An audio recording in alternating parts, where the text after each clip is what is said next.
I'm old. The Great Teabag Mystery. I'm the principal of a school, goddammit.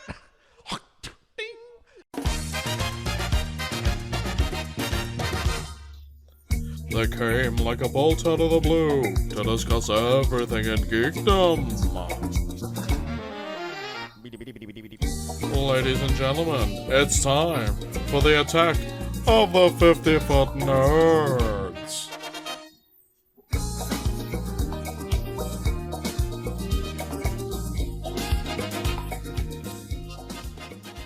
Ladies and gentlemen, welcome to the live recording of the attack of the 50-foot nerds. Make some noise! Thank you. Welcome to episode 82 of the Attack of the 50-Foot Nerds podcast. My name is Mike Bell, and we're back at Geek Retreat Warrington for It's 2024, Wait till you're bitches. introduced, old man. Know your place or I'll put you in a home. It is 2024. We're back for another year of shenanigans at Geek Retreat Warrington. And to introduce the show, you just heard Doug. But Doug's here. I am here. You're always here. I'm always here. I'm literally always here, although I have just had 2 days off. Oh, you skiver. I know, because I was shut Christmas Day and I was shut New Year's Day. Brown, you're working through Christmas. It was amazing. It was amazing. And I'm also joined by an old man who doesn't know when to wait till he's introduced. Exactly. That's how he speaks from now on. but exactly. Yeah. Anyone who's listened to our previous Christmas specials knows that Paul is old now. And that Paul is how is old even Paul, older now. Paul is even older. That's how old man Paul speaks. Because it was Paul's 50th Paul is birthday very old yesterday. now. Yeah, well, no, I'm not 50. As the T-shirt quite rightly says, I'm 18 with 32 years experience. Okay. We'll get to that in a moment. But we do have one more person who is here but not here. It's Amara. Yep. Hello. That was a really big build-up and a massive letdown. Just like your sex life. Yep. That's the name of Paul's autobiography. So why aren't you here, Amara? Why I keep looking at the speaker? It's fine. You can look at the speaker. The reason I'm not here is because A, I have no one to look after Grandma, and B, I'm at work tomorrow. Bring her. So I've got to be up at like 5:30 in the morning. You should have brought her to the show. Oh, that'd be amazing. Bring Grandma. She'd get confused. Bring Grandma, that'd be amazing. Next time. Yeah, it means I wouldn't be the oldest person here. No, Maybe- you still would maybe be. next time. Probably. Oh, high five on that one. So that's the only reason I'm not here. Oh my God, we've got an extra person. What? Gee, God, got we an do extra have person? another person. Who is it? We've got a special guest, ladies and gentlemen. It's Mr. Movie Timelines himself. I'm invading. He's invading. It's Josh Spiegel, ladies and gentlemen. Hello, Josh. Hey, Josh. Hello. He looks Can't hear. Oh, God. This is good fun. Well, Paul, you're officially not the oldest person in the room now because, as we quiet. know, Josh is like 143 years old. Yeah. He was around at the invention of cinema. Hey, no, I'm not that old. I'm only in. Oh, right. Fair. Is he the same age as the number of, so if of Amityville movies? Is Um, that how he my works grandma, out she his would- age? Yeah, did you cut him open and just count the Amityville movies on a ring? I don't know. I don't know. That's actually very accurate. Oh, there you go. How come we can hear you better than we can hear Amara? You're in America. For You're in God's sake. California. No. And Amara's in Sheffield. Welcome to the show, sir. It's been a while since you've been on. It's good to have you back. I was actually going to message you about something no as worries. well. So I'll speak to you later about that, though. But yes, this is Paul's birthday show because Paul just turned 50 yesterday. Yeah. Josh. Happy birthday. So Thank you. Nice. Thank you, Yeah. mate. So because it's his birthday, It isn't actually. it's not what? It isn't actually his birthday today. That's why he doesn't sound like an American wrestler. That's very true. That's true. He has a different voice on his birthday. But because it is his birthday, I got him some stuff. Yes. So Do you want to just pop and get Do you that want for to go get your us? stuff? Yeah, One second. it's, Okay. One second. I'll get it. Shall we? it's on the desk. In the Shall we office. fill while Doug Yeah. runs to the office? Yeah. So, what's that?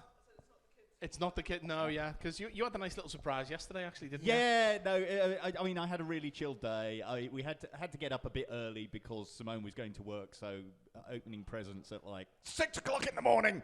But that was fine. Went back to bed. Had a chilled day. Then went out for a meal, and I was under the impression that Joshua and Simone were bringing mates just to make some Yes. make up some numbers and that, and then it turns Make some out noise. actually no, it's my other two boys, Alex and Isaac, rocking up from Huddersfield and Sheffield.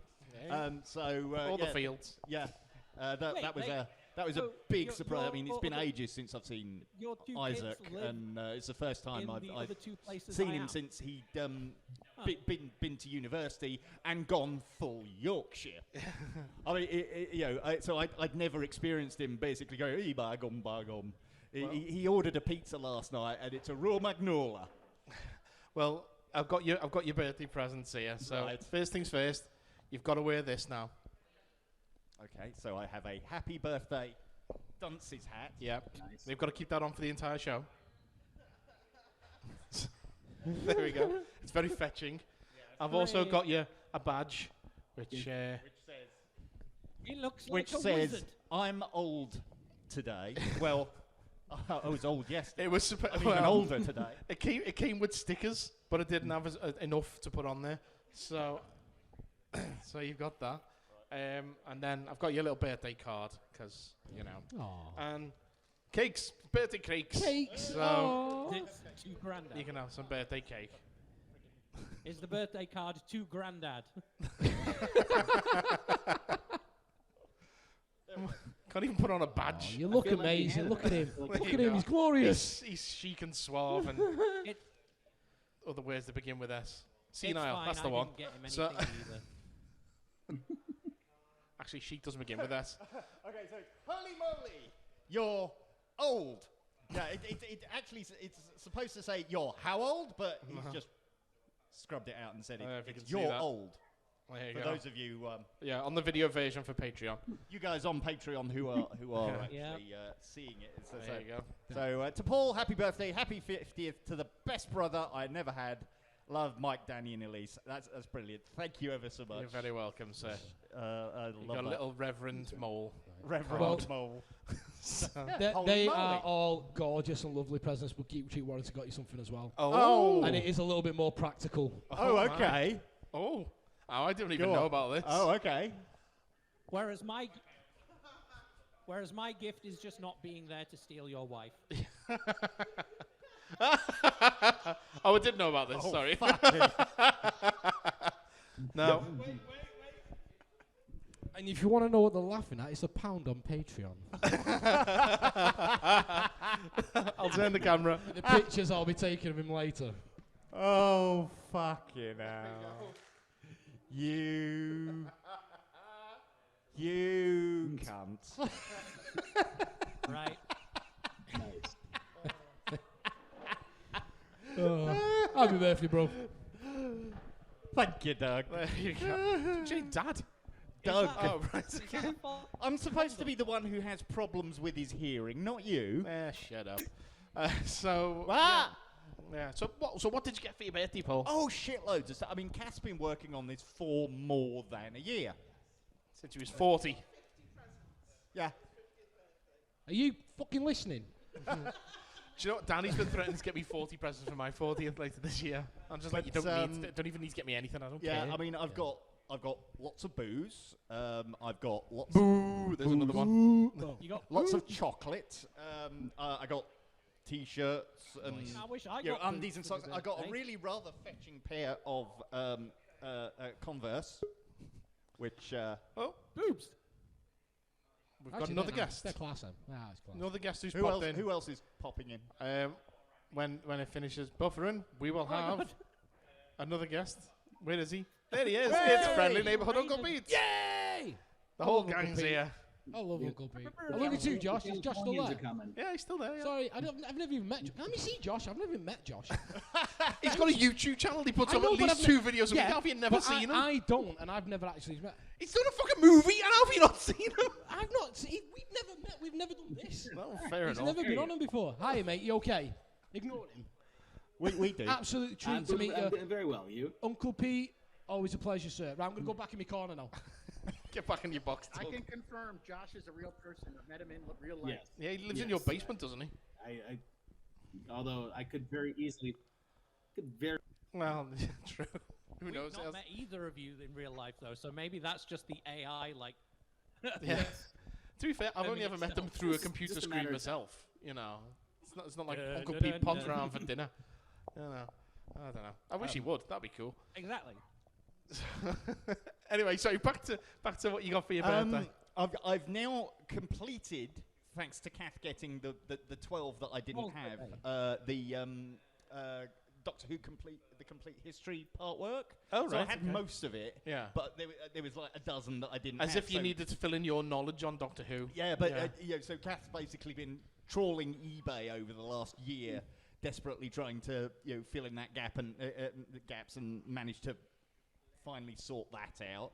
And a bit of a story there, but I'll talk about that later. And then we're going to Egypt this summer. Ooh. Going to Egypt. We're going to Egypt, yeah. We're going hot holiday. We've never gone. Go and see that big tea bags they have out Yeah, there. we've never gone on a hot holiday abroad together before. So, yeah, just us. Whereabouts you going? Just the two of you. Mandy Morning would disagree. And we're doing a trip to Silverstone. Ooh. Yeah. Alicia? From Egypt. No. They're meeting Alicia Silverstone out not in Egypt. From Egypt. Yeah, so we're going to take a trip down to the Silverstone Museum and have a look. No, around. a little-known village, Silverstone, Egypt. Yeah. where It's on the banks of the Nile, apparently. Yeah, and you race like dirt cars. Oh, guys, I have to get going. Oh, okay. oh, right, okay. No worries, bud. Was my bit that bad? All right. With That's okay. If you need to go, bud, you take off. I'll sorry, see you soon. I'll talk to you later. All right, Okay, sorry. take it easy, Josh. Cheers. Bye now. Bye. Bye. Oh, Josh was here. That was lovely. Yeah. There you go. And yeah. There you go. So we're getting all the guests here for your birthday, yes, Paul. and I got a couple I've of been the to many foreign countries since I was in the military. Sorry, we've got buffering issues here right now, Uncle Pete. Sorry, you went over there in the military, did you say? Did I Hello? Oh. Doug, get better internet. Nothing wrong with my internet. cut out? This This is not my Yeah, fault. I've been to, This is not my fault. Oh, it's okay. Oh. I don't you know know, what's I've been going to on. Pakistan, What? I don't know what's Chad, happening. Iraq, All of these bits need to be the cuts for the beginning of the show. Samoa. Oh, it's okay, Uncle Pete. It's fine. Don't worry about it. We keep losing. It keeps going in and out. It doesn't matter. It's okay. So yes. So those are your birthday presents then, yeah. Yeah, you guys are breaking up I as was well, no worries. well and truly spoiled yesterday. Okay. Had a really good time, and like I was saying before, had the boys come and join us for pizza, and then we went and had some beers until they had to jump on the train back to their respective fields. homes. Let's You got go. another piece of art as well, didn't you? What? You got another piece of art, didn't you? Yeah. You got some art. Oh, Like your first piece of art. Yeah. You got a tissue paper yeah, canvas. yes. I mean, it's potential. God, It does. He's so swings the hench, you can't even like. You'll have to put a photo up on the Facebook. I mean, it doesn't look so He got a tattoo, ladies I and got a gentlemen. tattoo. It doesn't look so great at the moment because it's still got the plastic skin over it to help it with sort He of. is quite literally an auton right now with his plastic skin. Yes, but no, I've been threatening to do this for a long time, and it was always one of those things where I've got nothing against the idea of getting a tattoo. It's just it needed to be something that I would absolutely be 100% happy with having branded on my body forever. Yeah. Not just sort of some random thing. And I found this design years ago. Simone. I can see Uncle Pete showing us his tattoo down there. It's buffering, so we can't really see it on the main screen right now. But that's cool. That's the Spider-Man symbol. Spider-Man logo. Simone was getting another tattoo. There we go. Can you see that? Very nice. Great. Oh, very. I want to show Uncle Pete my tattoos, but this isn't about me. It's your birthday. Come on. But Simone was getting another tattoo over Christmas, so it was like great power that must come, great responsibility. Yeah, she wanted to. Thought, I don't. She was like, I don't know what to get you for Christmas. Do you want a tattoo? It's like, you know what? Yeah, okay, and got the design. So it's basically Gallifreyan script. But it's Cat's name and the date we got married. And tell us he was a pansy. What? What did you say, Amara? I keep looking at the speaker again. You didn't say anything. I said then. Yeah, I said, and then Paul came on the chat. No, I said then Paul came on the Facebook chat. What's going on? Yeah. Oh god. Anyway, we'll move on. So how is your laptop? It's not the laptop, it's the bloody internet connection here, man. Oh, anyways, forget it. But we had Christmas. How was everyone's Christmases? No, I'm one of those people fairly who- chilled. Yeah, nice, easy, Good. easy. We didn't do well. If you remember last I'm one year, of we those had it people that here. actually has my wife's name tattooed, and so far we're good. You got your wife's name tattooed? But yeah, my wife and I have our names tattooed on our ring fingers. I know someone who's got something like that. That's what Cat's got. Yeah. And see, Oh, fuck you really then. smart. I've got a. I have our anniversary tattooed on my wrist, so I can't forget. Because otherwise you would. Good idea. Man, if I did that I've all the got time, I look my- like fucking Memento. I forgot. What for coming here for? Look at my arm. Oh yeah, my keys. Go to Geek Retreat. Okay. Yeah. Oh no, yeah. But so Christmas then you didn't do your Christmas in here. We like didn't you do did it in last here year. this time. My family, bless them, they knew that I needed a day off. Because it isn't a joke. I do work all the time. Yeah. People go, oh yeah. People say that, but I actually do. So I did a bit of running around and went to see people and went pick my kids up and that, and I cooked the dinner. But that was pretty much it. That doesn't take up a lot of my time. And then because we were also shut. I New Year's decided Day, not to go which to was work, so I delivered better. Pokemon cards instead. Oh, really?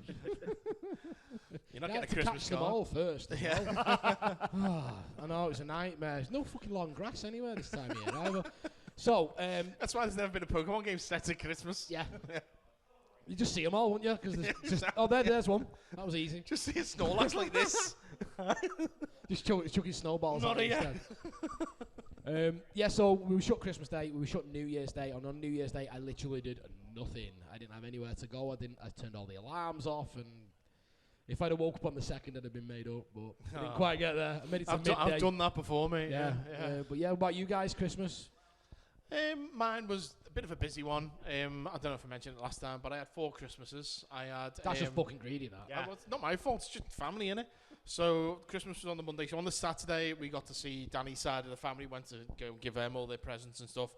On Christmas Eve, because Danny's mum was going to be working on Christmas Day, we basically had our Christmas Day with her then. So I cooked dinner. We did all the presents with her. Christmas Day, just me and Danny. So we opened our presents to each other. There's the thing. I decided for Christmas for Danny, I would get a electric blanket because she's always complaining she's cold. So I got a single one because I'm always warm. I thought I don't need a double one on the bed. I'd be too hot. So I got a single electric blanket so she can just have it on her side of the bed. We opened the Christmas presents off Danny's mum. She gets us a double electric blanket with the individual controls for each side. I was like, oh, for fuck's sake. So I gave her the single lucky blanket the next day and said, sorry, I didn't know your mum already got that. And she said, it's okay, just take it back and we'll get something else. It's okay. So so we had that, and then on Boxing Day we saw my side of the family, and my kid came to stay for a few days, and we were talking to her about the lucky blanket situation. She was like, oh, I want a lucky blanket, I haven't got one. So between me and Danny, we just went, yeah, have that then, basically. And so my kid ended up with an extra present, and now I've got to try and find something to give to Danny to make it up. I'll figure it something out. It's fine. But Hey, yeah, I forgive me got as Lego, a- so I was as a- very happy. As an American, but what exactly is Boxing Day? I always hear Boxing Day. It's Like, just what exactly is Boxing Day? it's just the day after Christmas to get rid of all where your we all shit, basically. fight. Yeah. Yes. No, it's literally. I can't remember the exact terminology. You'd have to go onto Wikipedia or something, but it's basically the day to It's get rid of because- all the it's boxes because of crap, basically, all the On rubbish. the day after Christmas, they always had boxing matches, wasn't it? What was that, Amara? Sorry. What? It was because they used to always broadcast boxing matches on the telly Yeah, let's say day that. after Christmas, didn't they? Paul's googling it right now. Yeah. What Give is me it, a minute. Paul? Give me a minute. Oh, God. There are competing theories for the origins of the term, none of which are definitive. The European tradition of giving money and other gifts to those in need or in service positions has been dated to the Middle Ages, but the exact origin is unknown. It may reference the alms box placed in the narthex of Christian churches to collect donations for the poor. The tradition may come from a custom in the late Roman and early Christian era, wherein alms boxes placed in churches were used to collect special offerings tied to the Feast of Saint Stephen, not the missing Doctor Who episode, I might Okay. add. You listen to the 50 So Foot Nerds. so in Rome before Jesus, before his birthday, before Christmas was a thing, they were doing it then. Yeah, basically, just Yeah. saying, give some money to poor people. Yeah, will ya? Christmas box dates back to Yeah. the 17th century. It's basically sort of a day associated with It's a free day off. Charity. It's just a free around day off. Hey, Christmas Uncle time. Peter, you're buzzing. You asked. I know, yeah. It's a freaking history lesson. Well done, mate. Yeah, cheers. So You've hey, got Google. You could have just looked it up. You know, so you have to from set what I him got off. from that. Historian Hank over here. Yeah, I Yeah. could have looked it So up. Yeah. what I got from that conversation is that the day after Christmas, the church demands people put their arms in a box. Yes. Yeah. No, it's like What's in the box? You know, like, What's in the box? you know, like at the end of Saw 2, where she puts her Hacksaw hands in that box for included. no reason, where it's got the razor blades. Stupid bitch. Yeah. I don't understand she why got she one does down that. the It's just makes no sense. There's a box. It's got razor blades for like. It's That's made what of you put glass. your It's hand made in. of glass. I can see everything Yeah. inside it. So I'm gonna put my hand in it. Yeah. I know Not what's just in one there. hand, both hands. Not like I could, just do one hand and then carefully, do that with the razor blade so I can get my other hand out afterwards once I've done it. Now, put both hands in. That way I'm trapped. I'm always going to die. That is the Especially worst after one. first part that stuck. No, Saw Especially 2 is not after the worst one. that's why I No, gave her one down that with a cover situation like out that. of Saw. Covered it. That's Yeah. the worst one. Because Yeah, That was the a- hypodermic the needle pit, is the needle pit, yeah. is the one that really does it for me. Yeah. Do you know the story about that, don't you? I think did I mention it at the horror con? Possibly. I think I yeah, mentioned you it. might have done. Yeah, where they basically filled half the pit with fake needles, and someone saw the box of real needles that they'd been swapping the tips out of with the rubber ones, and went, "Oh, they need to go in there as well," and threw a bunch of real needles in the pit. Yeah. Oh shit! I was right. Ah, health Do you and not know that? safety in that was probably Hollywood. one of the most stu- Do you not know that story? That No. was one of the most stomach-churning moments in the entire Saw Oh, franchise. I know. Tell me about it. Oh God. Yeah. So, actually, Uncle, we had another. I had 5 Christmases actually, didn't I? Because we had our Christmas, our Secret Santa. Yes, Yeah. So, who was your Secret was really Santa cool. again? I had Josh. Yeah. Yeah. Josh sent me the. Oh yeah. And I had Sarah, so I sent Sarah a gift, and Josh had me. Yeah. You got the Funko Pop, the Spider-Man Funko Pop, didn't you? There you go. I got black suit Spider-Man Funko with Well, the. right next to my Venom one. Nice. Yeah. Yeah, I was just saying earlier that I had Heather, I think was my Secret Santa, and sent me the Back to the Future autographs and the license plates for the cars for the DeLorean. They're How do I get cool. involved in this? You got to be in the know, man. You I got want to be in the know. Yeah. You got to be in the know. You got to Actually, be in the cool you have to be kids. part of Josh's cult. Yeah. Although Josh's Yeah, he's cult. got to If- be on- Tell you what, you're selling it. I'm in. you want Tom to be your Secret Santa, so he'll paint your painting specifically for you. That's who you want. Yeah. Yeah. You're right. That's Tom Thom. No, not any other Tom. not any other Toms who may or may not be in that. It may or may not go by the name of Tom. Pete. Who knows? Anyway, Amara, what do you get for Christmas? Tom, Nothing. Okay. What did I get for Christmas? You what? I got a small building block cherry blossom tree house. Uncle Pete It's showing like us what he a, got. He got the you know, like the Spider-Man bonsai, thing. I like it. That's like that. You got that one after I like got the bonsai. Iron Man thing, didn't you? He's just frozen. This is going great. Well, it's even worse over here. I can't even see the screen. What is going on? Oh yeah. Is everybody just freezing and Yeah, it just stuff keeps to buffering and stuff. It's fine. It's fine. This is why we like doing this in person. Technology, we I know. love it. I know. As your internet makes it. Me and What? Pete can hear each other perfectly fine. Well, don't blame me. It's the internet in here, not my fault. it's not my fault. Me It's not and my Pete fault. can hear each other perfectly fine. Okay, I'm sure you Yeah. can. I hear Amara. I can hear her really clear. Okay, well, It's it just Doug's keeps fault. going in and out here, so you keep getting the internet symbol up there. It's fine. It's fine as long as it records. Yeah, that's yeah. the main thing. I don't care. I Yeah. only got So one present for Christmas. That's it. okay, cool. We'll move on to the actual show then. Because Yeah, A- let's a do what normal we show? actually came here A to do. normal show. I know. We're doing a normal show. We're not going on an adventure. Right. So let's start as we do with the news section, Yeah. which didn't play. Why didn't my news section sound to play? Hang on. Let's try that again. You want news? We got There we news. go. It's time for the 50-foot news. There we go. That works now. Okay, so we're going to start off by talking about, a lot of Marvel news. As you may not, you can't have failed to notice, Kang actor Jonathan Majors was found guilty of reckless assault in the third degree and harassment in December. That's not how you spell reckless. Shut up, Paul. It is if it's to do with women. Reckless. I was going to say the same thing. Yeah. Well, in that space, in that case, it should have a W at the beginning. Just shut up. I had to write these really quickly earlier today. Shut up. I didn't do a spell check. Doesn't matter. I'm saying it out loud anyway. No one's going to see that. Well, actually, they will if they got Patreon. 'cause I Which always is put the show why notes I'm there. taking the piss out of your spelling. Shut up. So everybody can see quite how bad it is. Shut up. Anyway, he got found guilty, and on the heels of this announcement, Marvel announced that he'd been released from his contract and will no longer be playing They Kang. canned his ass. Yes. So what this means for the upcoming Avengers movies, we don't know, as he was set to be the primary antagonist, as many different Kang variants, or the rumor was that the Beyonder was going to be the main Kang variant. We don't know what's going to happen now. There's rumors about recasting, whether it's a shift to Doctor Doom as the next major villain, or maybe just dropping the Kang Dynasty as Avengers 5 and just going to Secret Wars 1 and 2 instead for 5 and 6. We don't know. But I don't really have any further speculation other than that. But I just wanted to, say on the show so that we've covered the announcement kind of thing. Do you know what though, mate? The amount of energy that you're giving this is fantastic because I cannot anymore. I just He just can't. burned out on I Marvel. really can't do it. I want it to be like it used to be, and I know it's not going to be because we all watched Endgame and they couldn't have called it a better thing.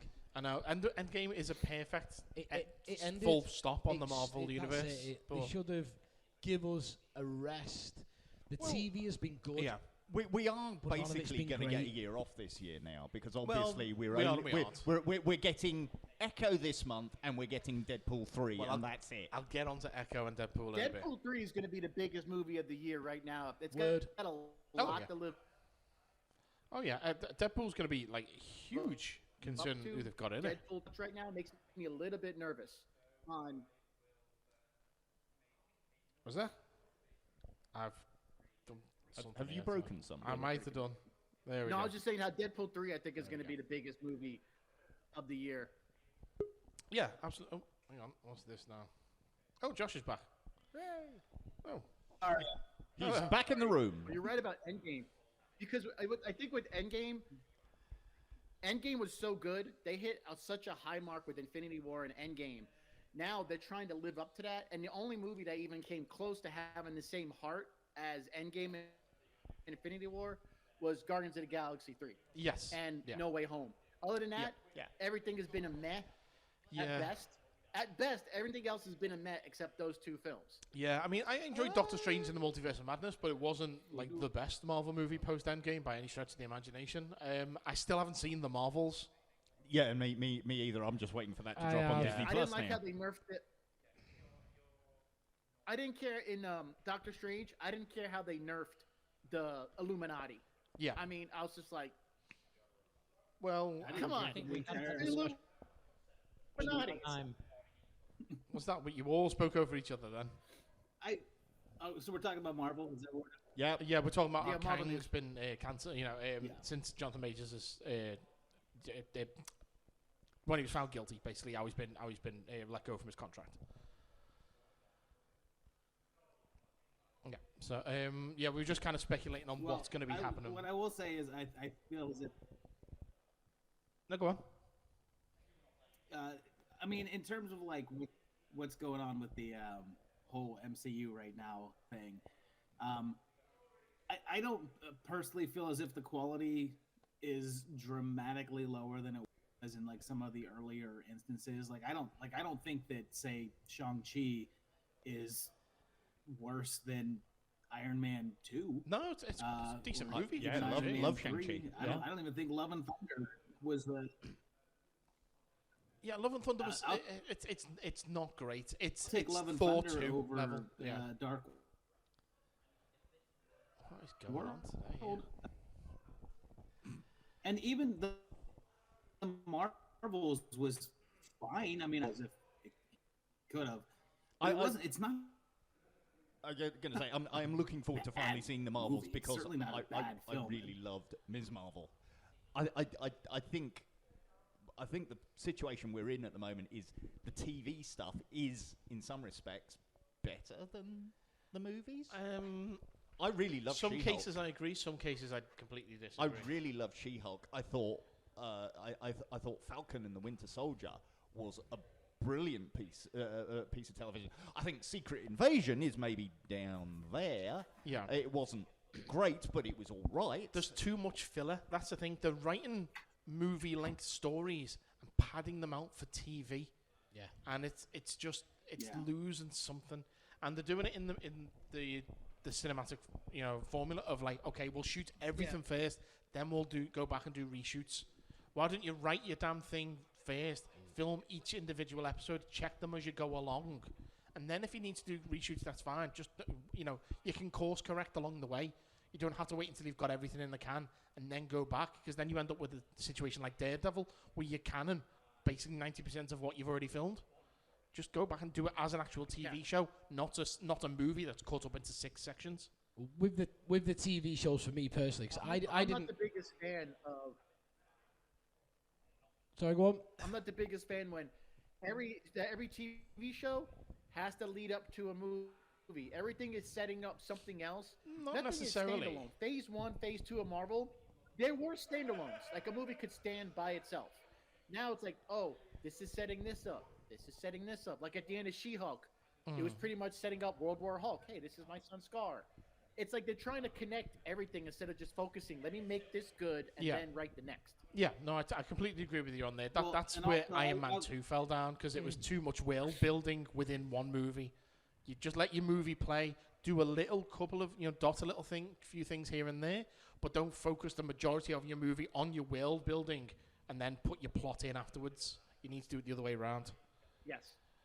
Yeah.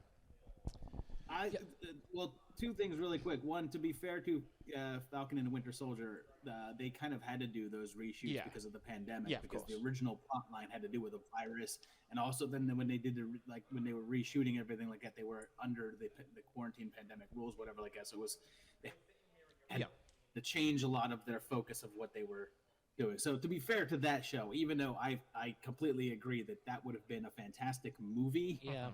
as a TV show, not so much. I guess. But real guess quick, we- because I want to address this whole everything has to lead up to everything else. I find that weird that is the criticism, because I feel as if one of the biggest complaints about this modern era of Marvel is that it feels too unconnected, and that the storylines aren't kind of tying into each other.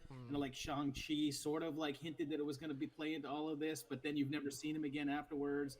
And Falcon, as Captain America now, hasn't been present, and that all these storylines aren't kind of tying into each other. Yeah. And that the things that they're setting up are just kind of things for their own sequels. Yeah, the world building, but they're not tying together the connections that they're setting up. Whereas the earlier Marvel movies would set something up and then pay it off in the next movie or the next but one. Whereas now you're setting something up and you're not paying it off until like 4, 5, 6 movies later, if at all.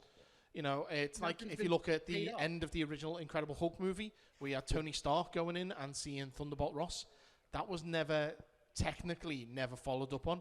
We thought it would be with regard to the Avengers. We thought it would be with regard to recruiting the Hulk for the Avengers.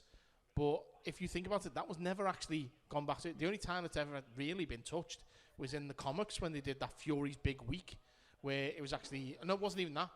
Sorry, I'm lying. It was the Marvel one-shot. The one where basically they don't want the advisor or whatever it's called. Something like that. They've done a really big plush book now, which is the official MCU timeline. Yeah. And I've been reading through it. So Timelines, you say? Timelines, yeah, I know. I wonder where they got that idea from. Timelines. So they basically sort of make it a lot clearer what is going on there, and it's like so the idea apparently was that those in control wanted to get the Abomination onto the Avengers. Yeah. So and Nick Fury, basically, it's like, yeah, that's not a good idea. Well, so what I'm going to do is send Tony Stark in to throw a spanner in the works. That's the thing, is the original Avengers movie wasn't supposed to be what it is now. It was supposed to be the Hulk goes out of control, so the Avengers are sent in to sort him out. That is why that post-credits is the way it is, because it's supposed to be for that plot line, as opposed to the plot line that we eventually got, which is why they had to then go back and retcon it. So that's where we are right now, is the thing. It'll be a cool post-credits, but and that may be for an idea that they've got 5 years away.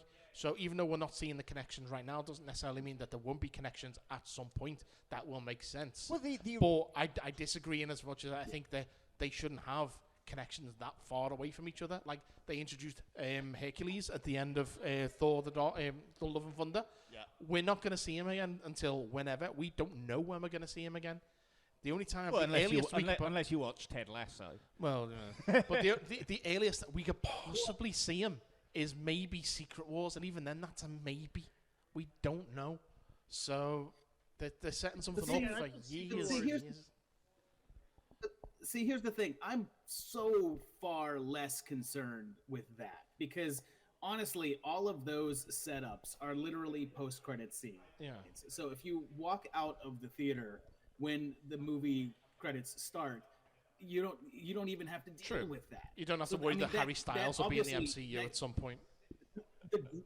The greater issue for me is the unnecessary fan service stuff that are jammed into the middle of the movie. Like, for instance, you've got this great story about Doctor Strange versus Scarlet Witch and her trying to get her kids back, and then they are gonna traipse around through these multiverses, and then you have to stop the entire movie dead in its tracks to spend a half hour, 40 minutes in this one timeline, just so you can introduce a bunch of characters for the audience to go, I know who that is. I know who that is. Yeah. And it doesn't serve the story of the movie. And that's where Marvel has gone wrong. Point. Yeah. You did the whole thing in Love and Thunder with the whole Zeus and Olympus thing. None of that serves the greater storyline. It was just a ton of hey, look at this. Hey, look at this. Hey, look at this. Well, it didn't, because they were there to say Gor's coming to kill all the gods, and all the gods were there. They were just trying to warn them that this is what's going to happen.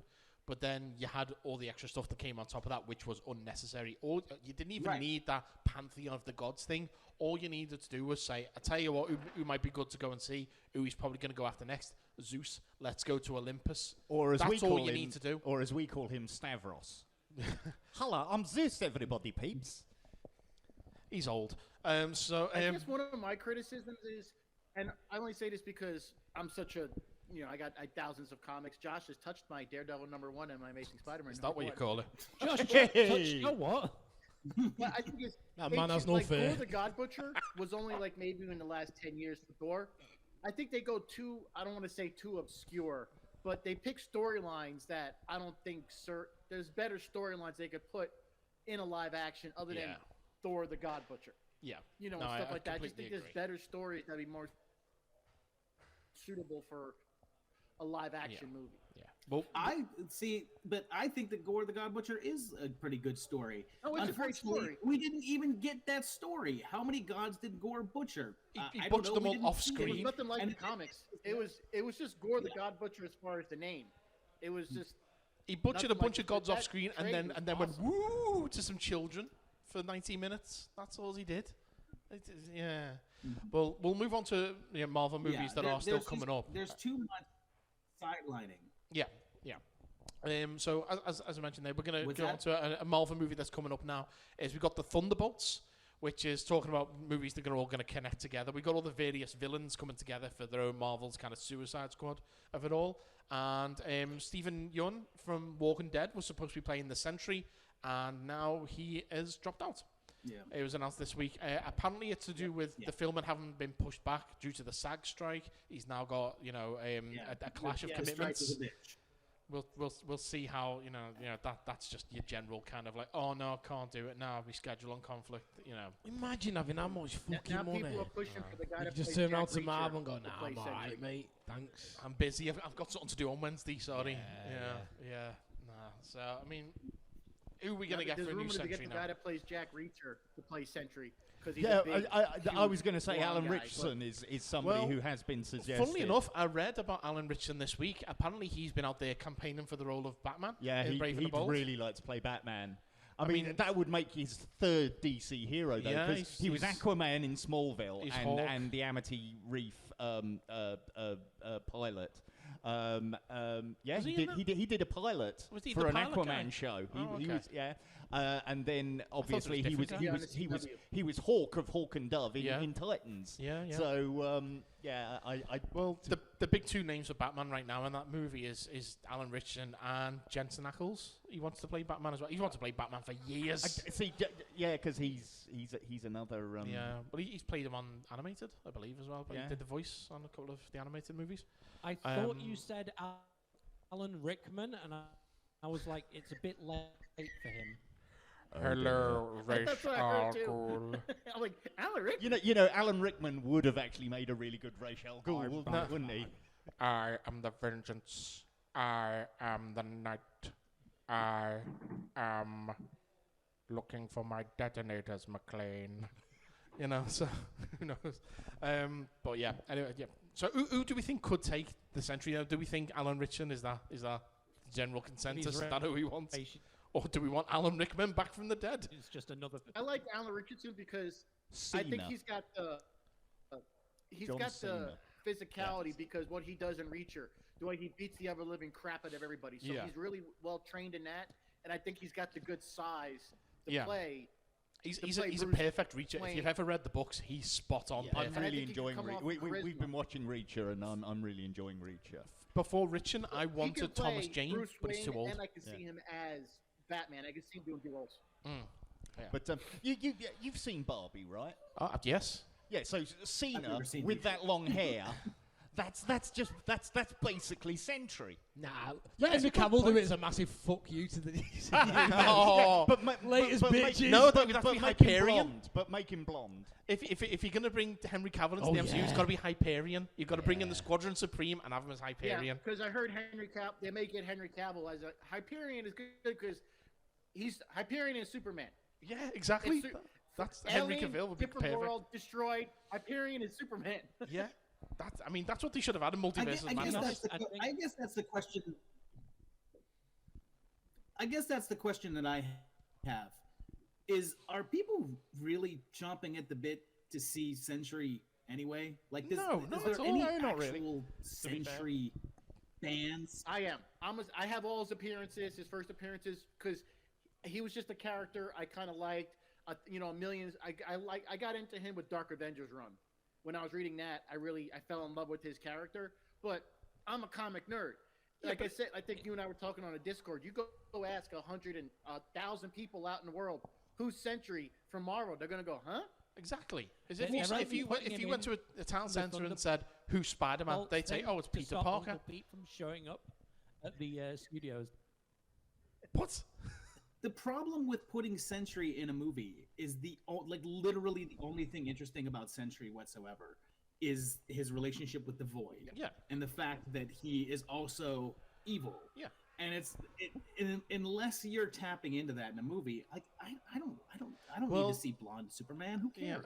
Yeah, exactly. There's a whole thing about whether or not the Void will be in a movie, but I read that the Void won't even be a character. It will be an empty space, like the negative It's zone. not the Sentry. Yeah, exactly. Okay, well, we'll stay with Marvel. We're going to move on to, as we mentioned about the Marvel TV shows earlier, the teasers for Echo, the new Echo TV series, the spin-off from Hawkeye and movies like everything. the slate, all the ones that they have. Was that? I think I. Sorry. You okay? I think we buffered and I missed something. It doesn't matter. Anyway, You just started talking over Josh. oh, sorry. If it's Yeah, buffering, I think I'm it's sorry. delay. It cuts out and I can't hear you. Sorry.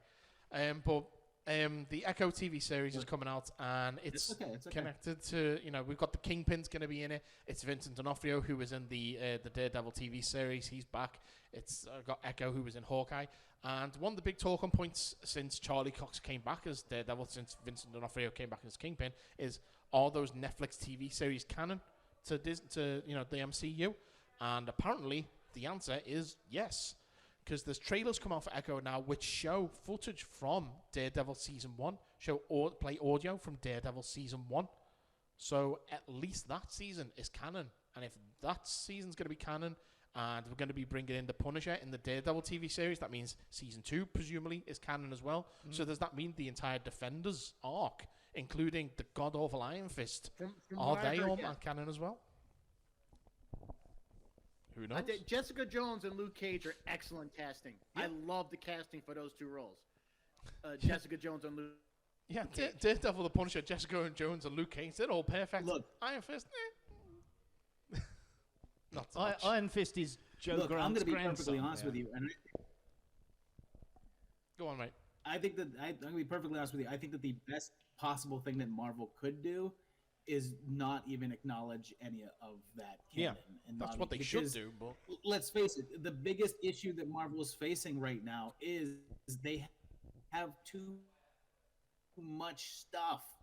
And it's just like, even for me as a comic book and Marvel fan, I've watched like half of the shows, and it's like, I don't have the time to watch like 20 shows. I'm sorry. It's like, you're asking me to keep up with too much stuff just to go with one storyline. Yeah. And now you're going to come up with something new, but then you're going to say, yeah, but to really get this show, you've got to watch these 5 other shows because I've seen a couple of the old Netflix shows, but I haven't watched the full runs, and I don't want to have to have seen those shows in order to watch something new. Like, I would like to see a new take on Daredevil.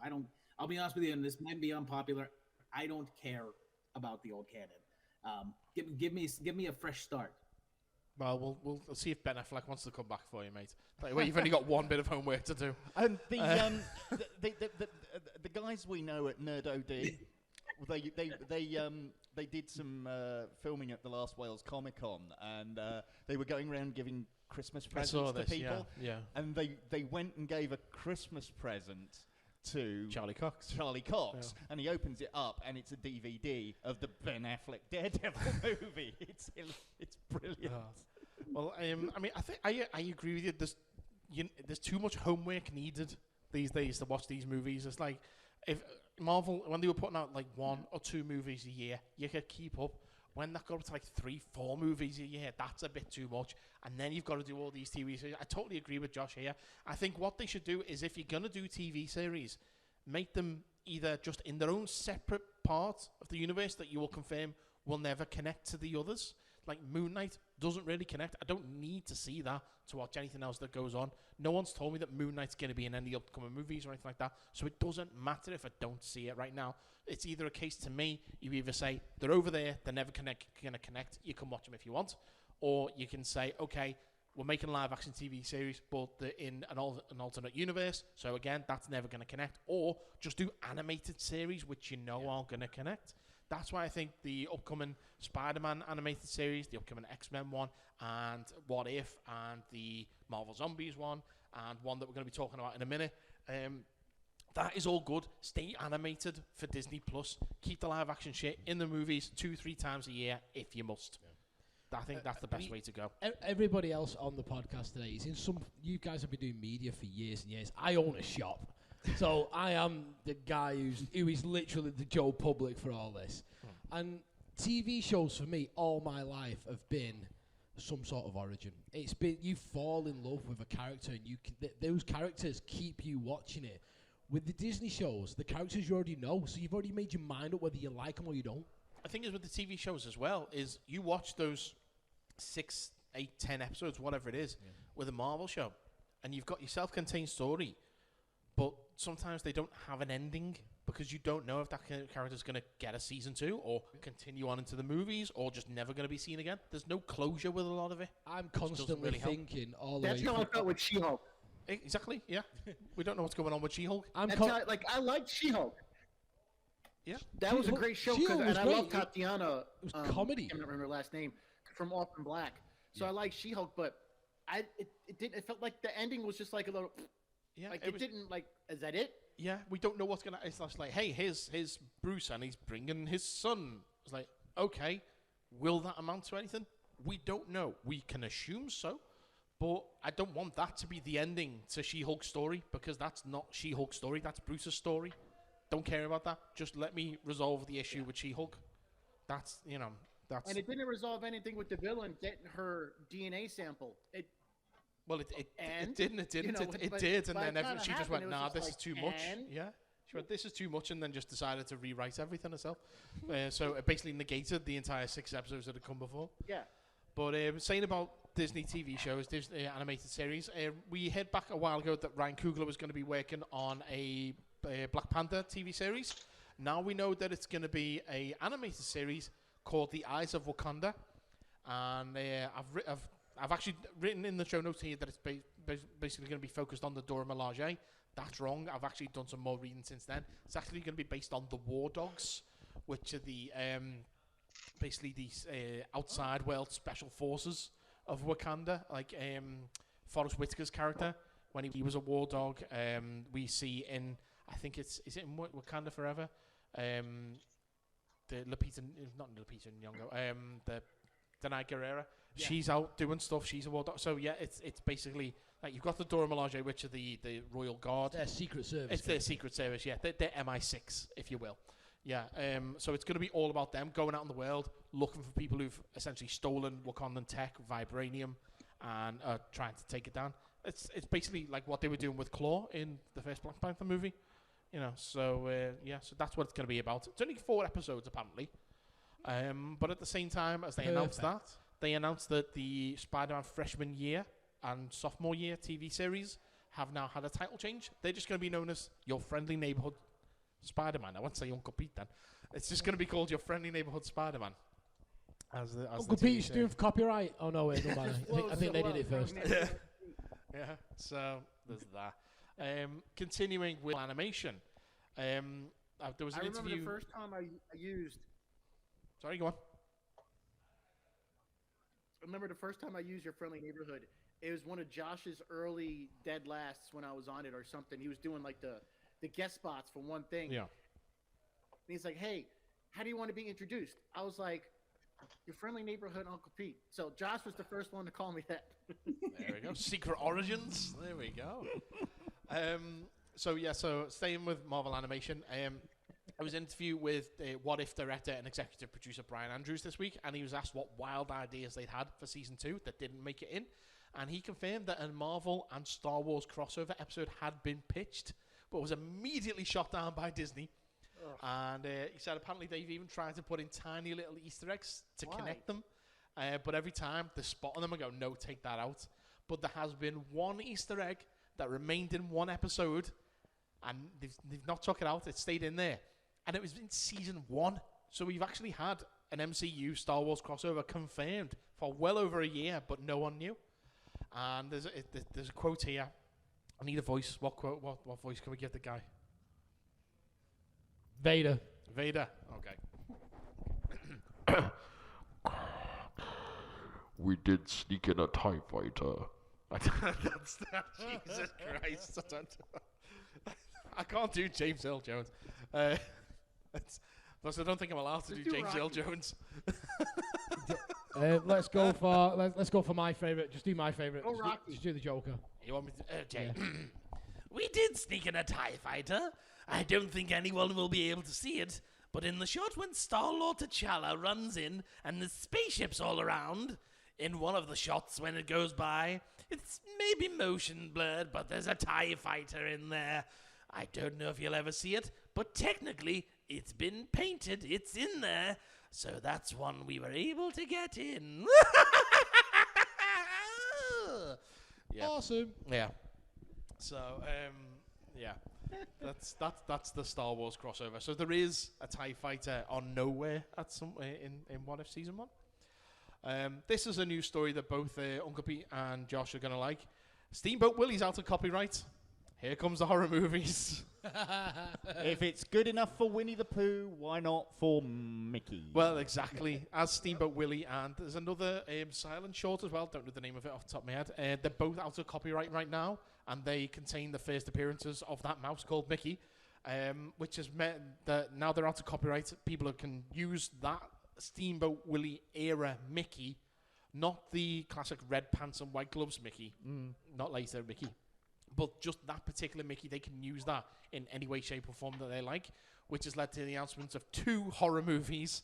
The first one is from the producers of The Mean One, which is that Grinch horror movie where they can't actually say the word Grinch. That's currently untitled. Oh, the one that I brought up for Christmas. Yes, exactly. And there's a second one, which is called Mickey's Mousetrap. And this is the story of a 21-year-old who's stuck at work on their birthday in an arcade. So their friends sneak in to have a birthday party, but suddenly they're locked in and they're taken out one by one by a slasher killer who wears a mouse mask. So what that's got to do with Steamboat Willie, I don't know. Well, Five Nights at Freddy's then. You know what? Do it right. The Steamboat Willie whistle music could be quite creepy.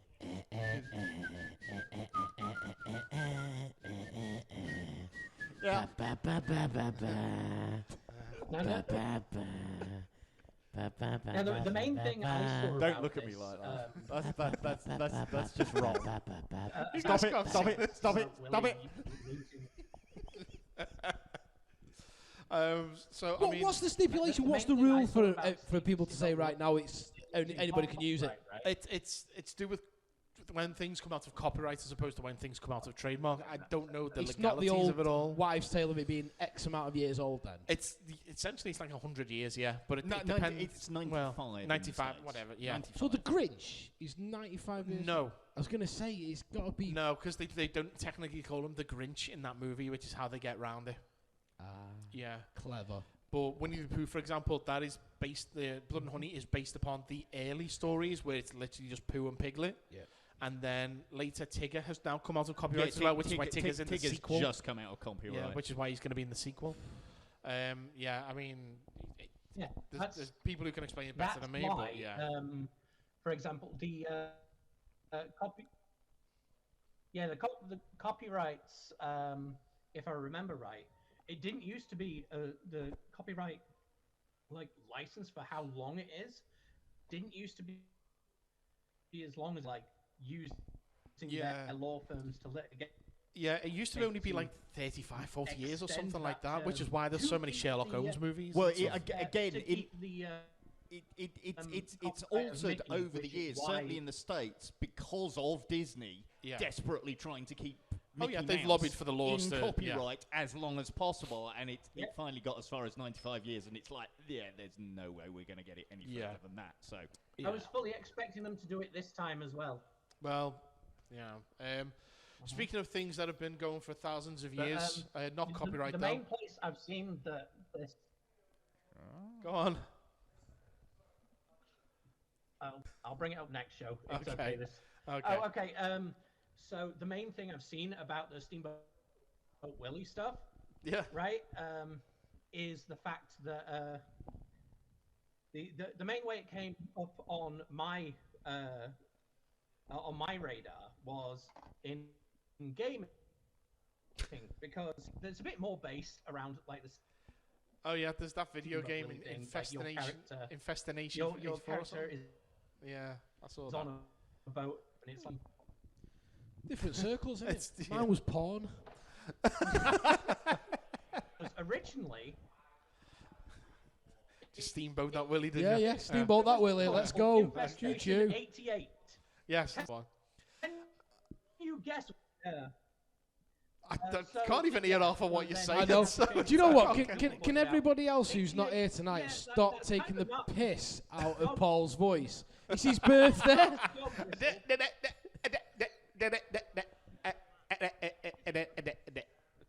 But yeah, so, What was that Morse code for? but yeah, so but yeah, the game's full of Nazi dog whistles. So, yeah.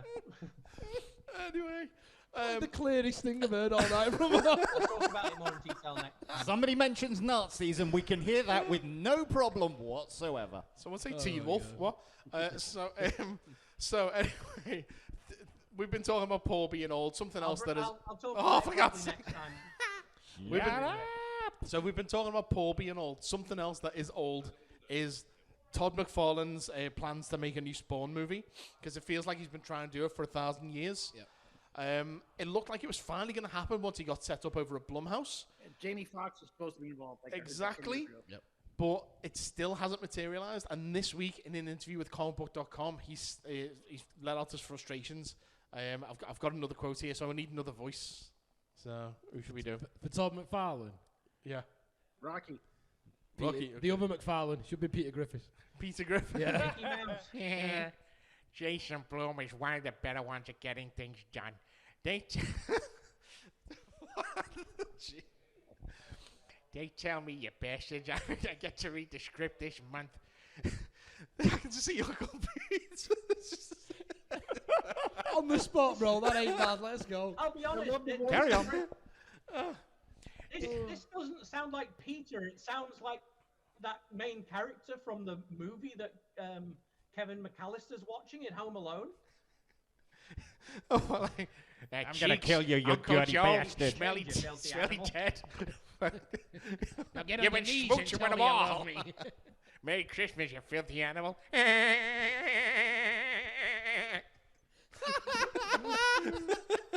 And a Happy New Year, you bastard. so anyway, Oh boy. so So they tell me I get to read. Oh, boy, Spider Friend, you Stanley. I don't know how it's it from Peter Griffin to Stanley. It's a gift. It's yeah. a gift. They tell me this week I get to read the script this month. The email's going out this week to remind them that they promised me that. Something's gonna happen, Spider Chum. Something's gonna happen. I just know myself. Something's gonna happen. Because if I can't figure it out inside the Hollywood system, I'll figure it out independently. Like he's been trying to for the last 30 fucking years and getting nowhere. I just know myself. But hopefully we can figure out a deal that keeps all the parties that have been involved all over the years involved. Those are called rights deals, mate. You've got to keep them You, involved. you know what? Spawn is one of those characters I've just never read, and I really don't give a fuck about. Don't care about reading it, mate.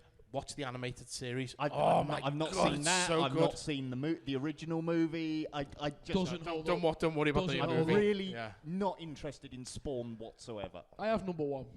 Tell your children that. It's in my I collection. mean, I absolutely rated Todd McFarlane's run on Spider-Man. I think he's great as an artist and that. But yeah, all I know about Spawn is that there was legal shit with Neil Angela, Gaiman, which yeah. is why. So basically, all you need to know about Spawn. Ended up in the Marvel universe. Yeah, all you need to know about Spawn is It's still not been made yet. yeah. It's about a hitman who dies, goes to hell, and makes a deal with the devil, and says, well, not even the devil, but a devil, and says, I want to come back because I miss my wife, and goes, okay, but when I'll give you X amount of time with X amount of magic powers. Once you die, you're mine, and you're gonna lead my armies. That's pretty much all you need to know. Everything else from there, don't worry about it. But yeah. So I just realised I'm going like this, and Amara's just mentioned Nazis before, so I shouldn't probably be doing this. But I haven't even told you about Joshua and Nazis? Nazis and, Yeah, and that. don't. what is Josh Indiana Jones? Let me tell this story now. So Joshua did his first college performance piece before Christmas. Right. So him and his class, and they did an original piece about Auschwitz and the Hess family, Hoss family. Keeping it light then. Because there's the movie coming up about the family. Area of interest, something like that. I love how you're wearing that hat while you're telling this story about Nazis I'm murdering gonna take Jews. this fucking No, you're not. You're leaving it on. All right. No, it stays Anyway, on. But Joshua was playing the commandant of Auschwitz, Rudolf Hoss. Right. And it was scary. Did he do the accent? You know, yeah.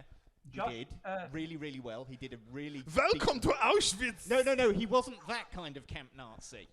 it was concentration camp Nazi. Oh, Nazi Welcome camp. to Auschwitz. Yeah. Nazi camp, not camp. Got it. Yeah. Got it.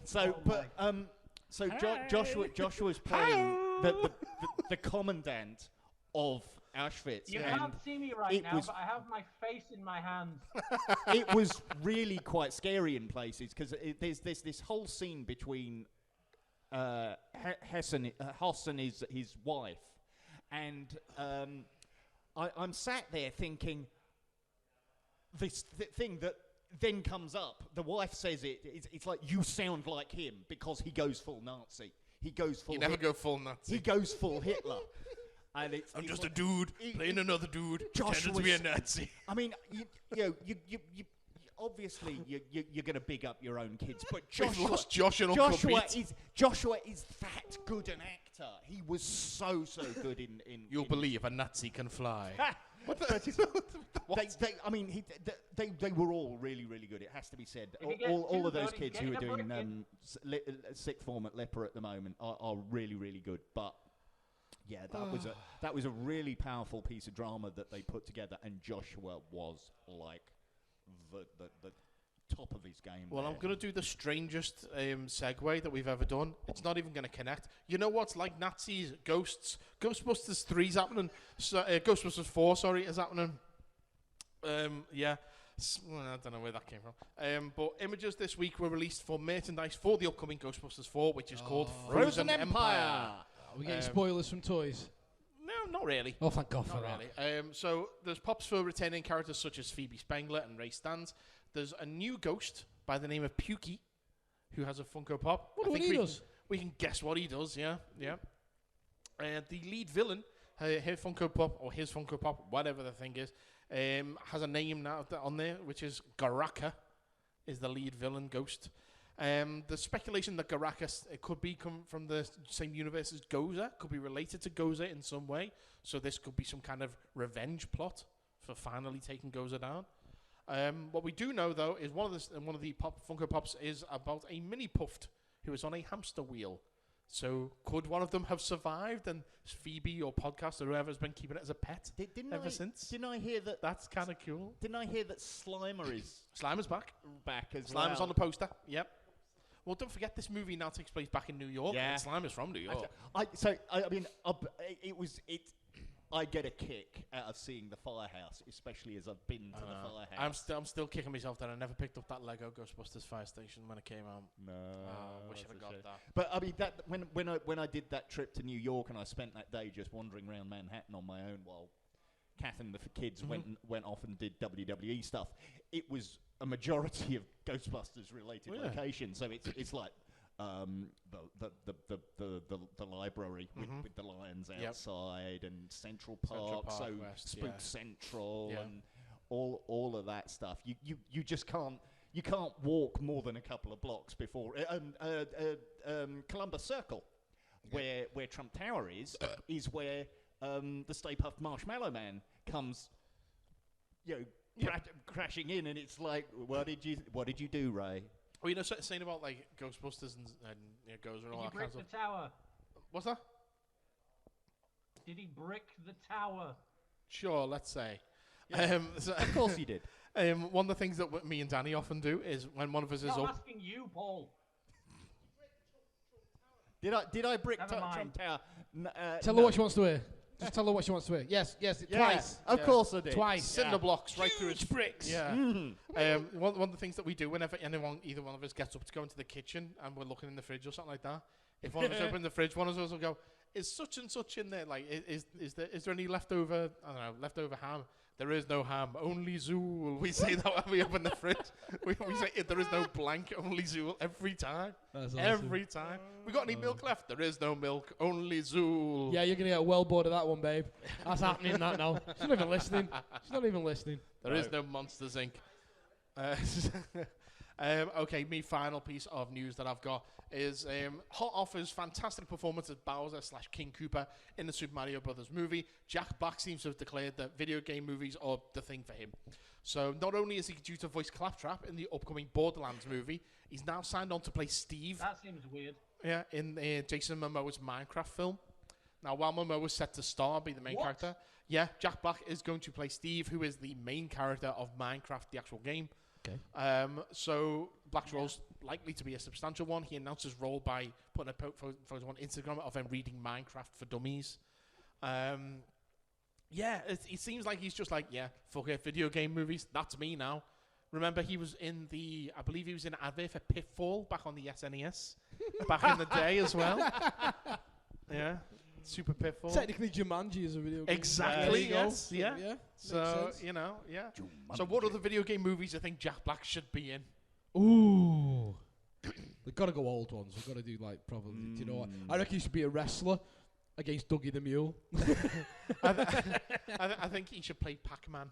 Oh, what's Just Pac-Man. Jack Blackman. Waka waka waka waka waka waka waka. I can't believe I fucking fell for that one. I was like, yeah, go on. Oh, man. That means Kyle Gass would have to be one of the ghosts, clearly, you know. Wonder Boy? High above the mucky muck. You know one I'd really love to see, and I consider this to be a quite a deep cut. Go on. Attack of the Mutant Camels.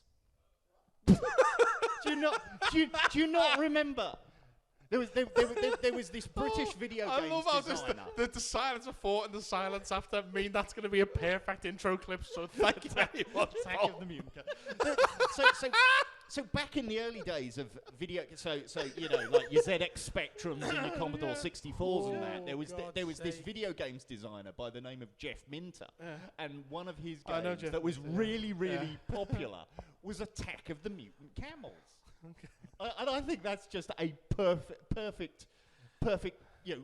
I am Jet Set Willie. Yes, let's have an adventure. Manic Miner. Why the fuck not? Don't forget, he actually did that. What was it? The Lord of Rock or whatever it was called. That game. He was actually a character in a game. Oh, yeah. Forgot about that. Forgot the name of it. What it was called. Horace Goes Skiing. Linford Christie's Track and Field or Daley Thompson's. Well, he can play Daley Thompson. Daley Thompson's Decathlon. Yeah, he can play Daley Thompson. Sure, why not? Not an offensive there. I hated those sports ones. My dad actually built me a button box instead of wrecking the joystick. I didn't realize. Yeah. That Jack Black had. What? I didn't realize that Jack Black also has read Minecraft. Jack Black has read Minecraft audiobooks before. Apparently. Why are the Minecraft audiobooks? I've just found looking into it. A green brick.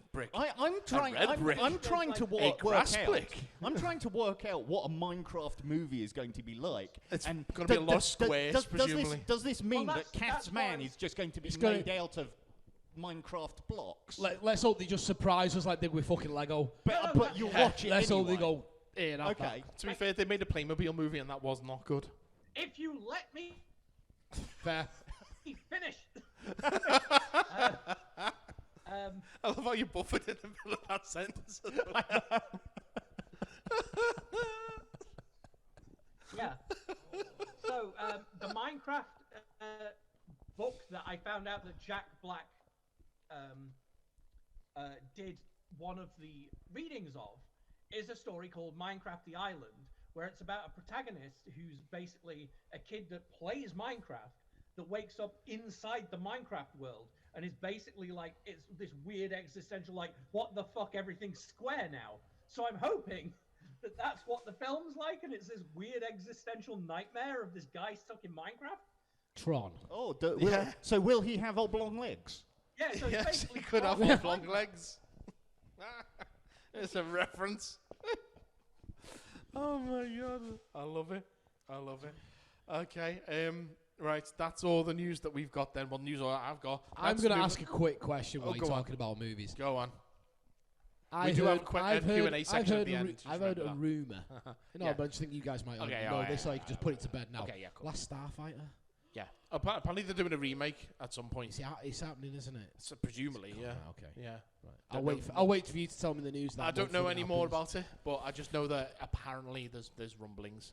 So, yeah. I thought that was just the train going Like overhead. Hey, proper there rumblings, no, not like Spawn rumblings. No, like yeah, proper there are rumblings. apparently proper. Okay. It was stuck in development hell for years because they had to figure out the rights, but apparently that's all been cleared up now. Okay, cool. You know what else is going to get cleared up? All the latest in Doctor Who as Paul goes mental on it. Let's go. Let's go. Come on, no BS. Fucking work, you bollocks. Okay, I don't know what. There we go. Hold on to your lapels, Chessington. It's the Doctor Who news. We're back, bitches. Yeah. So Who's the back bitch? So think about it. Since the last time we talked to, Yeah. we have had 4 episodes. We've had a whole era We've had a of a glut. Doctor, Yeah, haven't we? yeah, we have, yeah. Actually, to be fair, Paul, last time we talked about Doctor Who was during the recording of the Christmas special when we said, "Oh, Doctor Who's on right now." So, yeah. But Just being pedantic there, but sure. you being a pedant, it's unheard of. I know. I know. But yeah, it's not a great deal of new news. It wasn't a great specials, if you ask me. Well, I was just about to ask that. As like the huge Doctor Who fan and the biggest Doctor Who fan, how did you enjoy it? I loved every single moment. Now, are you of like those me episodes. when Star Wars comes out, and I'd rather have some Star Wars than no Star Wars? Or There is no such thing as bad Doctor Who to me. You know, I will. Okay, all right. No, that's fine. I can find something to enjoy about every single episode of Doctor Who. You can find something to enjoy about anything that you watch. I've seen your Letterboxd reviews and your whatever thing it is, your TV time or whatever it is that you leave reviews on. You could watch fucking the 1990s Dungeons and Dragons movie and go, do you know what? I really like that. Jeremy Irons, spot on. Not overacting one bit. Yeah, I know you like it. It wasn't great. I'm sure I watched it and it was a passable Everything 90 you minutes. you could watch. I don't know, Serbian movie and say fun for all the family. But I would translate it into Serbian. Let's start at the beginning. The Star Beast. Okay. What- Star Beast was okay. Star Beast. I'll give you that. It was a great reintroduction, and you know, the player went, right. So we're bringing back David Tennant. We're spoilers? No, literally, I haven't seen it. yeah. Have you still didn't watch it? Still don't watch it. Okay. Well, it's all on iPlayer. Yeah. Yeah. So it's every other TV show in the fucking world. It's doing me head in. But yeah, I will get round to it though. I promise. Yeah, it's basically how are we going to bring back the 10th Doctor, the 14th Doctor? How are we going to bring back David Tennant and then not kill Donna and resolve all that and have a rollicking good adventure? I enjoyed Star Beast. I'm not gonna disagree with it. It was good, but it was the next one that. You have a problem with Wild Blue Yonder? Yes, I do. What's your problem with Wild Blue Yonder? I thought it was shit. That is my problem with it.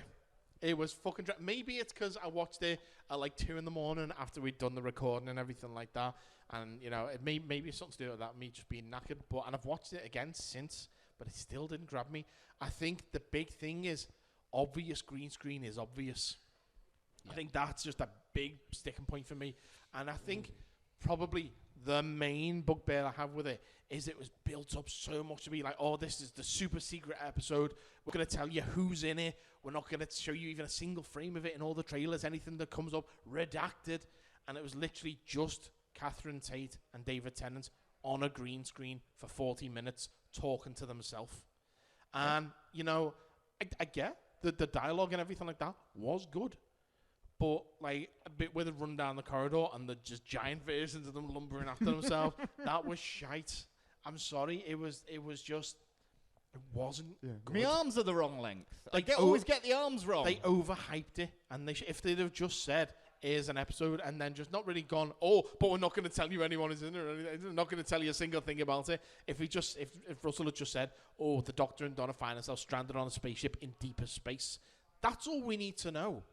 And then there wouldn't have been too much hype because people would have known to expect an episode where they get stranded on the spaceship, as opposed to you're not going to tell you anything. So it could have been set in the friggin', the Doctor's mind, and all the other Doctors turn up one by one like they did in Jodie's story, and he can interact with the 8th Doctor, and the 8th Doctor will say, "Oh, your old face came back because you've got unresolved trauma." This is all stuff that people could have expected, could have, hyped themselves up for a big, massive. It's the 60th anniversary. So let's celebrate everything of Doctor Who. Whereas the 3 specials were, let's celebrate 2008. That's what it was for me. It was Russell T Davies doing a victory lap on season 4, and I didn't like it for what that was. The only thing of celebrating 60 years of Doctor Who that there was is Mel came back. That's it. Tell me I'm wrong. Well, so for a start, Starbeast. It's based on a comic strip from 1980. I'll give you that. Okay, so no, that's okay. I'll give you that. That's not. It's not really celebrating 60 years of television, though, is it? It's celebrating 60 years of Doctor Who. Yeah.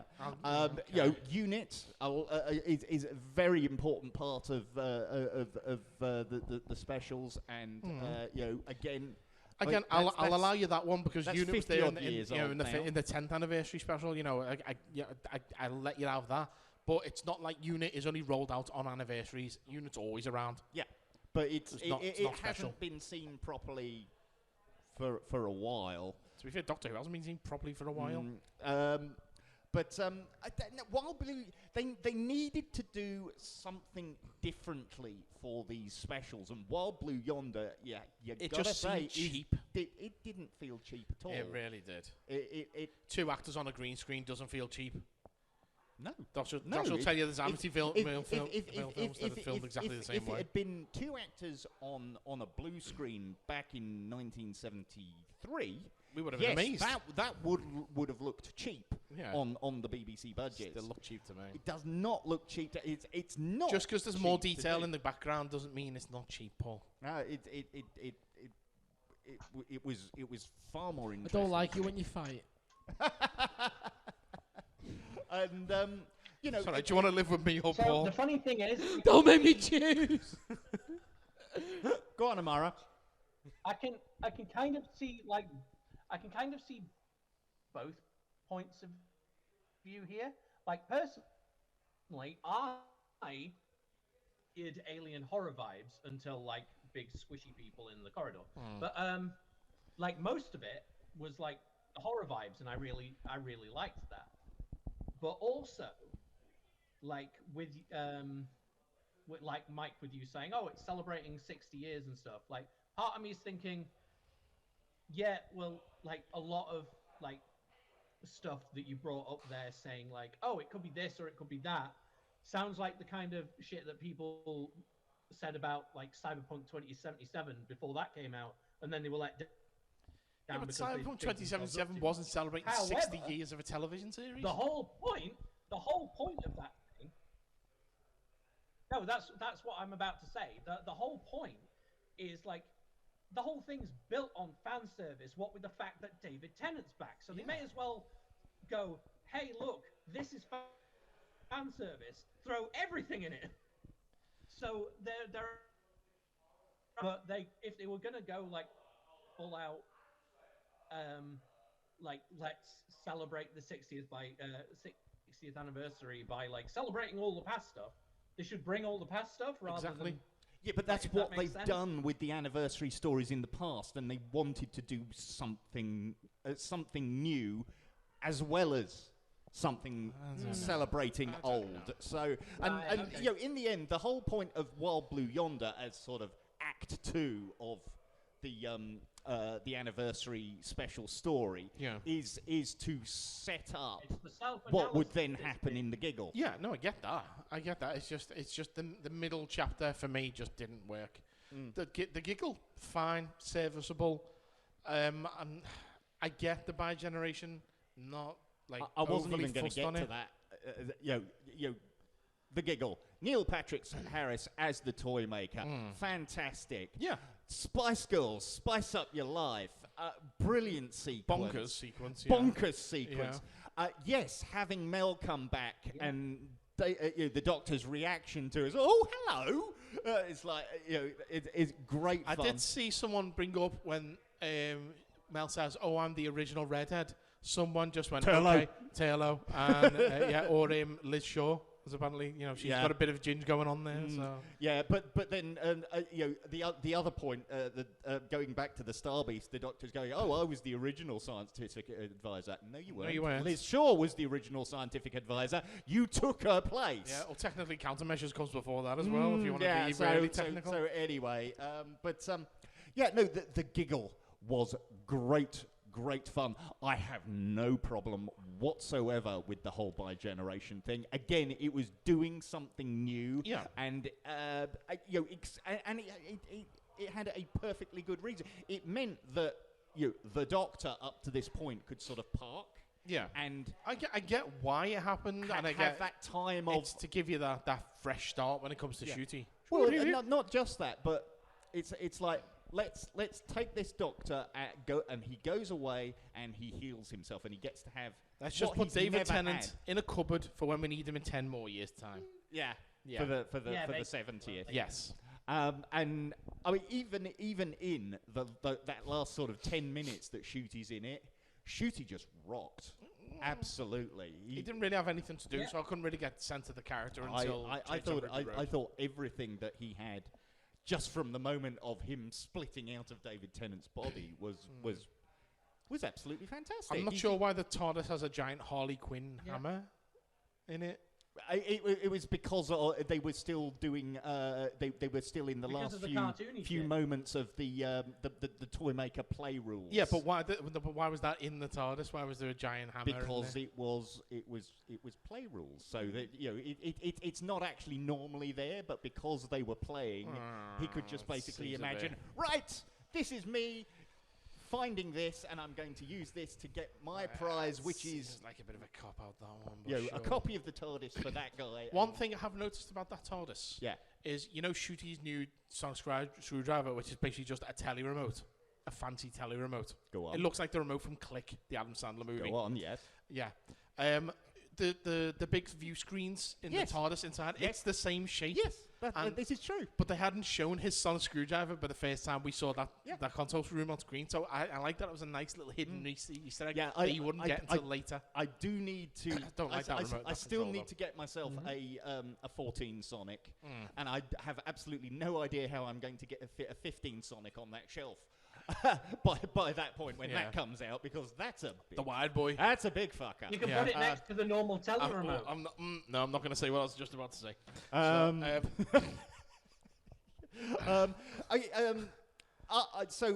The ratings wise, the 360th specials all did very well for how ratings tend to go these days. So you're looking at 4.5 to 5 million, give or take, overnights.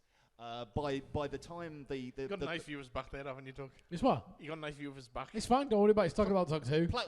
By the time the plus 7 days ratings came out for the Star Beast, for example, that's 7.61 million. That's brilliant news for any show. Yeah. Doctor Who included. You did watch The Church on Ruby Road on Christmas Day. Of course I did. Of course you did. Of course I did. And what did you think of The Church on Ruby Road? I enjoyed it. It wasn't as big and bombastic as most Christmas specials are, but I get the reason why. You've got to slow things down. You've got to introduce a new companion.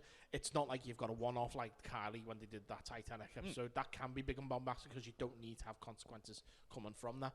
Whereas this, you mean the one where the Doctor is Jesus? Yes, yeah. But when he flies up with the angels. I understand the majority of the episode is focused on Ruby, and with good cause, because it's supposed to be her story. I get that. Because Rose. Yeah, of course. Rose, Smith and Jones. Yeah. Even Partners in Crime. I get all that. Yeah, I get it. And so that's why it's not as big as normal Christmas specials are. I think the only caveat that comes with that is the song, the Goblin song. which I agree. You know, if that had been just in like a normal episode, like when the series starts proper in May, if that had been the first episode of May, I don't think I would have been too happy with it. But because it's a Christmas special, I give it leeway on that. Plus, it's quite catchy, and I enjoyed the little reprise with the Doctor and Ruby actually singing their sections as well. That was quite cool. Baby butter with the baby stone. What?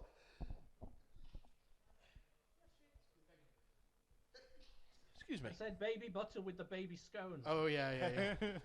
Yeah. It is a fun, catchy song. And I love the fact that Doctor Who Christmas Day there's a song about eating babies, and they actually released that as a single for children in need. So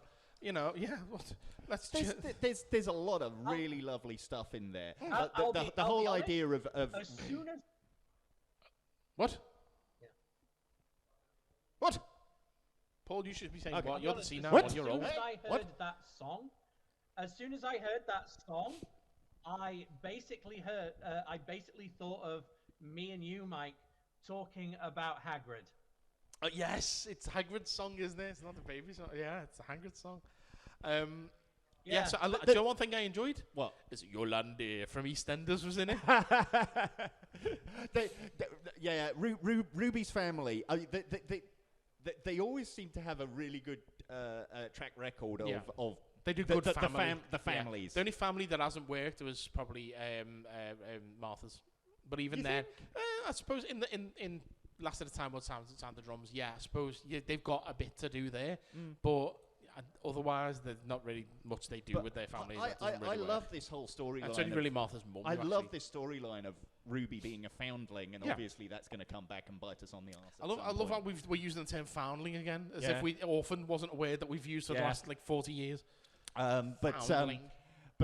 And I love the Doctor feels the connection because he's recently found out. I said this to you. I was pissed off with this. Orphan. The bit where I think someone says to the Doctor, "Have you got any family?" He's saying about how he's an orphan. Someone says, "Oh, don't you have any family?"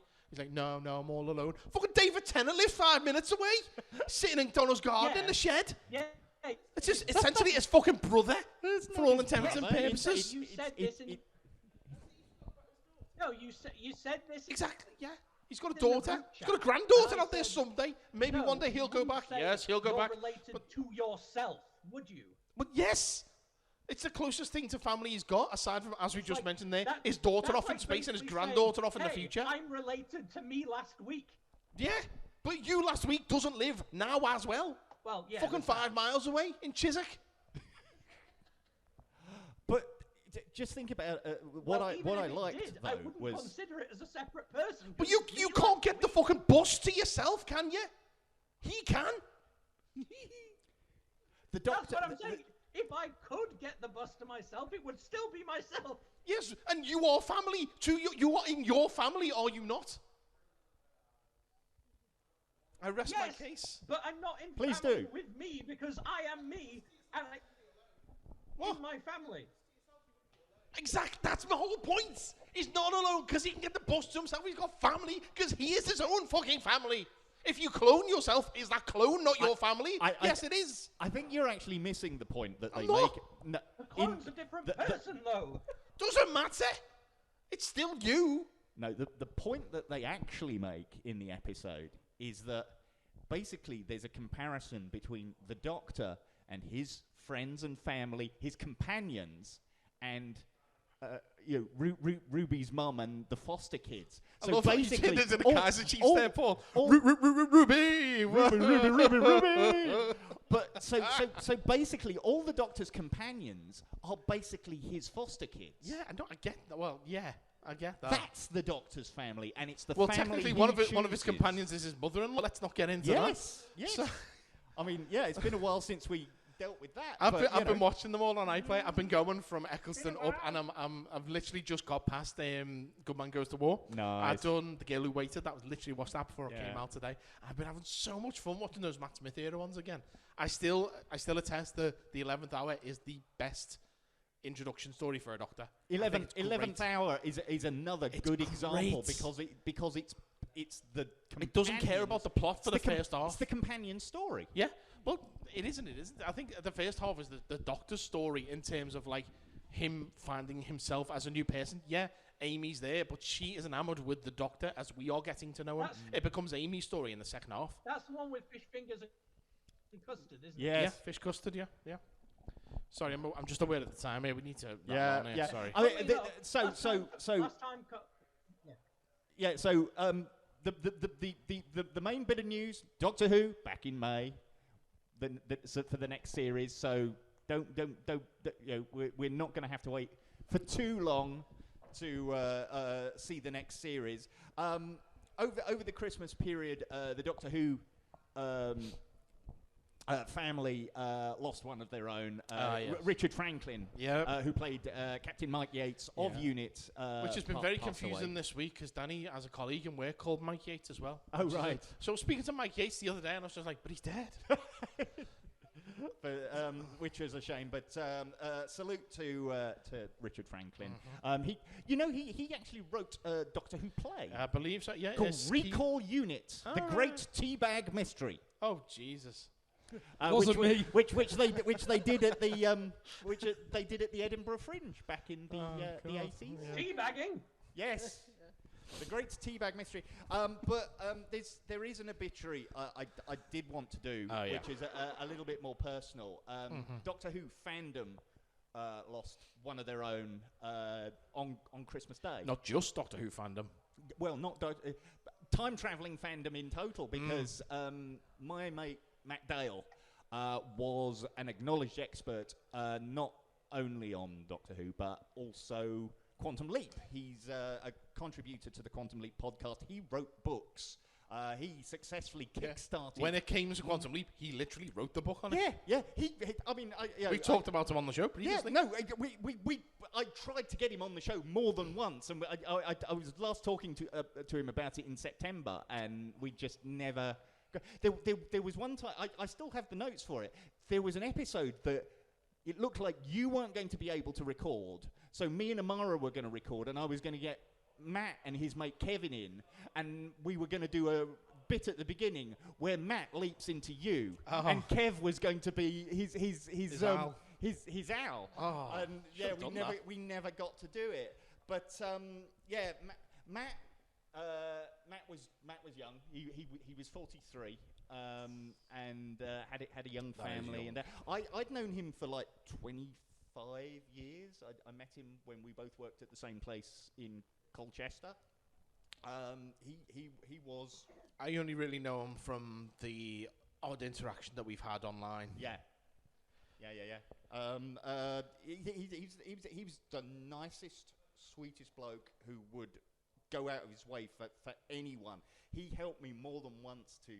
For in various things, going over to Los Angeles for the Gallifrey 1 convention. He was a regular there. He was responsible for they have a year in review video at the end of the convention to just basically, this is what happened last year in the world of Doctor Who. Gallifrey. And he'd been doing that for many years. He introduced me to many people who I consider to be my Gallifrey family. And it was great last year taking Joshua and Joshua becoming part of that Gallifrey family. Like I say, massively talented writer and cult TV archivist. There are just so many videos he's done now for the Quantum Leap podcast, interviewing people for the new Quantum Leap show. And they put Still up. not seen it. Yeah, you really should it, because I really rate it. I'll get to it at some point. But they put up their condolences on Twitter and the social medias and that. And we were going to do.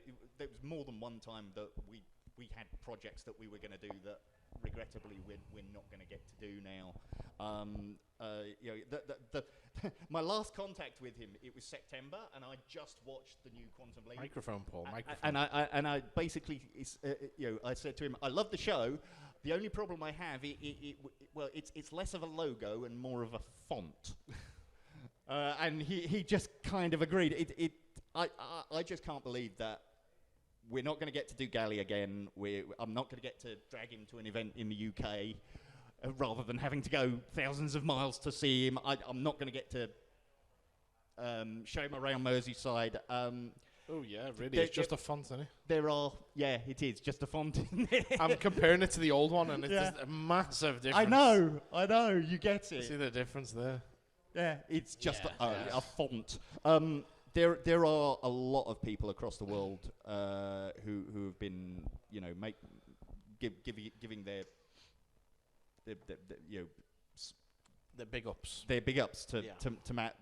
The world is a little grayer because there is a Matt-shaped hole in it, and my condolences to Sharon and Zach, his partner, and his little boy. Yeah. Matt Dale was an absolute legend, and still can't believe he's gone. There was a 50-foot nerd-shaped hole. Yeah, Because he should have been me. He should have been here. We absolutely should have had him on. Yeah. So it's yeah. You know what the takeaway from this is? Yep. Don't delay. No. Don't delay. Why put off tomorrow what you can do today? Exactly. It really is. I mean, literally, like, that's been my motto for the longest time in certain aspects, and just shows that it still rings true even now. Yeah. Okay, so we're gonna try and bring things back up now by let's talk about the weird stuff that's happening around the world. Weird stuff, you Let's say? go to any other business. When I want to play. It's time to talk about the weird and wacky things happening around the world with any other business. I don't know what's going on with these sounders today. They don't want to. Anyway, You broke them. my first story for any other business this month is about a man who was arrested at Thailand's, oh Jesus, Suvarnabhumi Airport. Didn't you read this before you chose it? Yes, but I can't read Taiwanese, Paul. There's a different, Taiwanese.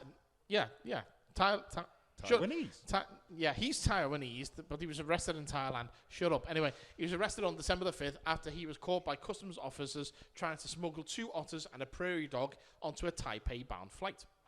The 22-year-old man reportedly first put the small animals into pantyhose and secured the bound pouches around his waist with packing tape.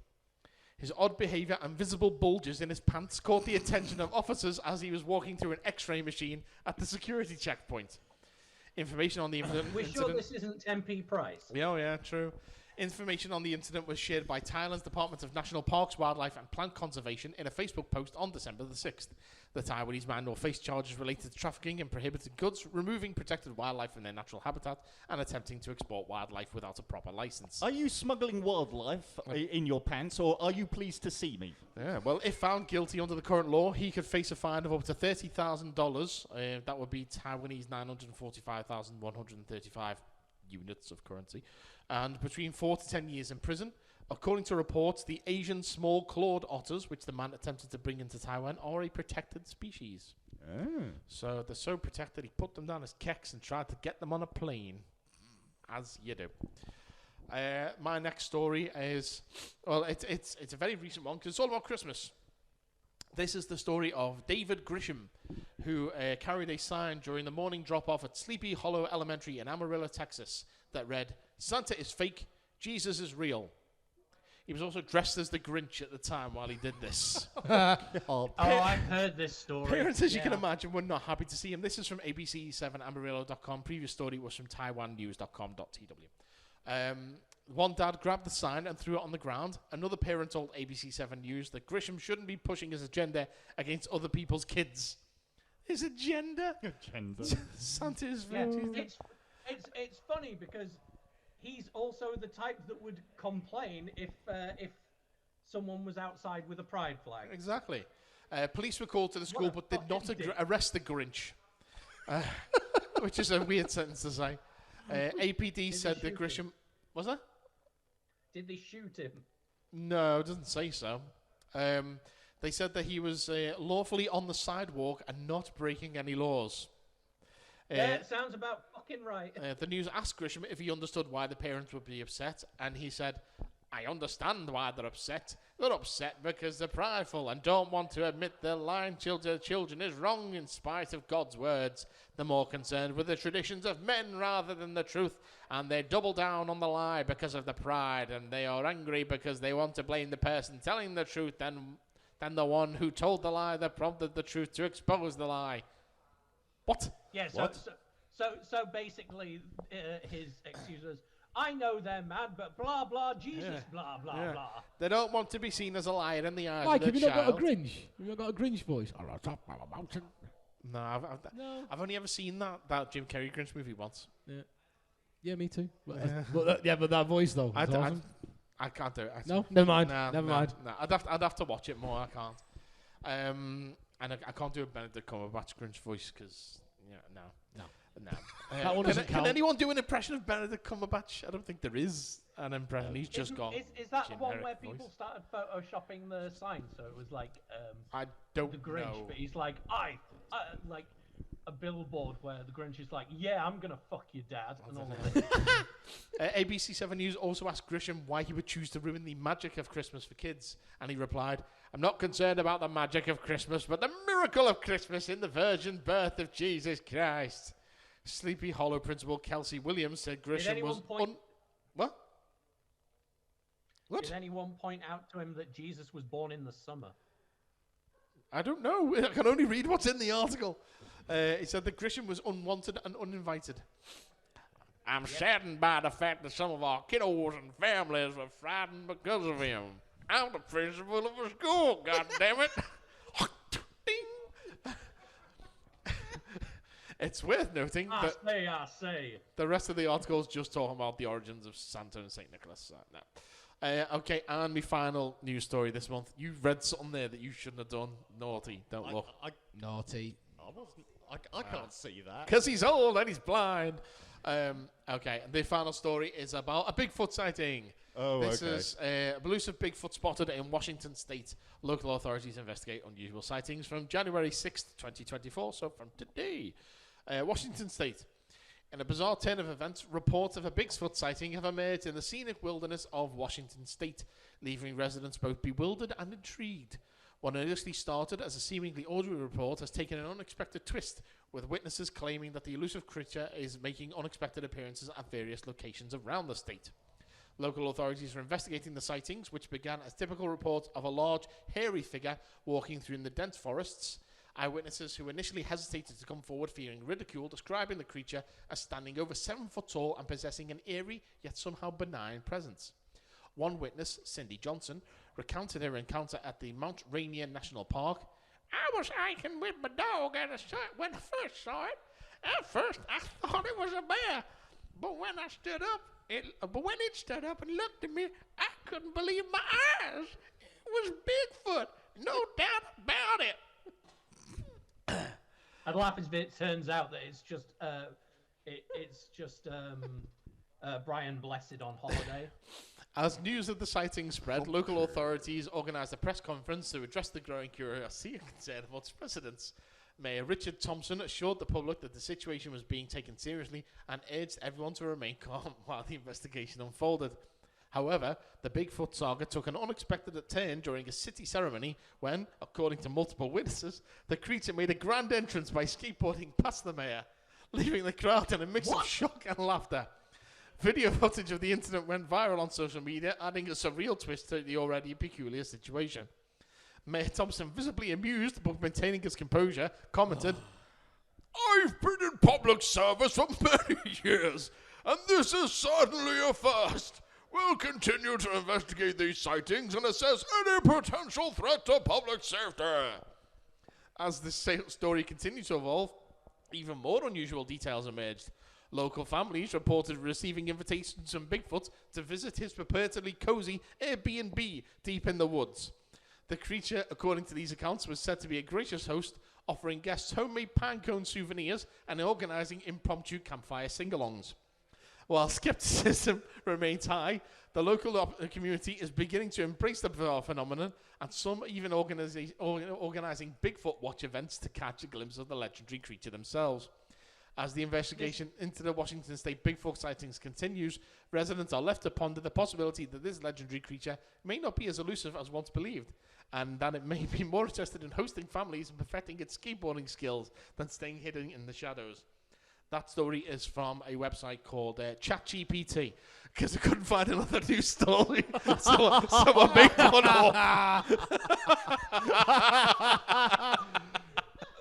Fake meme! Fake meme! Fucking Do you really credits. think it was going to be real? Fucking Sasquatch credits, mate. That was fucking awesome. skateboard. If we had a Tell 'em Steve Dave style ending, that's where it should have gone. I fully presumed that it was like a big publicity stunt. So it was like, hey, look, like, so there was like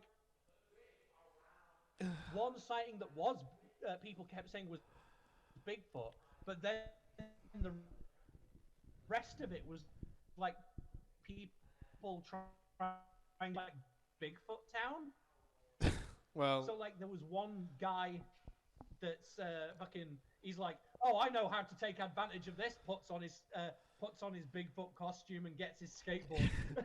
well, when I wrote the prompt, I was just like, write a Always believable in front news. of the mayor, and then I told her to. someone else is sending out Airbnb. I told her to write a believable news story that gets increasingly more and more bizarre as it goes along, including Bigfoot skateboarding as a city event or something like that. And it came up with that.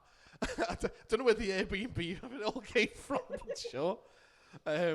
But yeah, so that's just because I couldn't find another. I mean, there was one other news story, but when I reread it, I was just like, no, that's probably a bit near the knuckle. It was about necrophilia, so I decided against that one. So we're going to finish the show off, as we do every time that it's a normal show. Say the Airbnb thing. Yeah? Yes? The Airbnb thing, they might have got it from... The Shrek thing? You know, the that we talked about? previous episode where we talked about the Shrek-themed Yeah. Airbnb. Yeah. Maybe they got the idea from that. I don't know. But what we do know is that it's time for the last section of the show. If anyone's got anything, it's time to go beyond the 50-foot nerds. We're all out of news and topics for discussion. The show is spiraling out of control, and the audience are now in charge. You're beyond the 50-foot nerds. You forgot to do what? Oh, why? Why, are you scared? Okay. Paul, why are you so old? Well, you see, my mum and dad, 50 years and 9 months ago, fucked. And then I was born, so that's why I'm so old. Yeah, but why are you so old, Paul? Paul, are you warm enough, love? Do you want the toilet? No, I'm fine.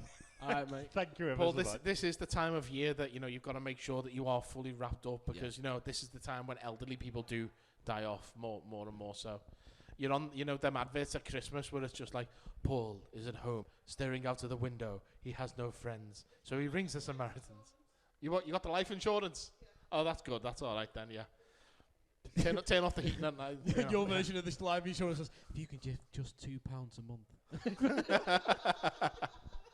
Text Paul to save 3819 to give just £50 a month to look after Kath. To be fair, bro, you have got off light tonight. You really have. We could have gone forever. Yeah, you could have. To be fair. Oh, bless.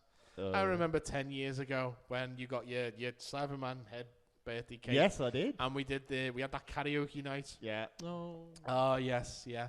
Back when you were younger. Yes. You were still old, but younger than you are now.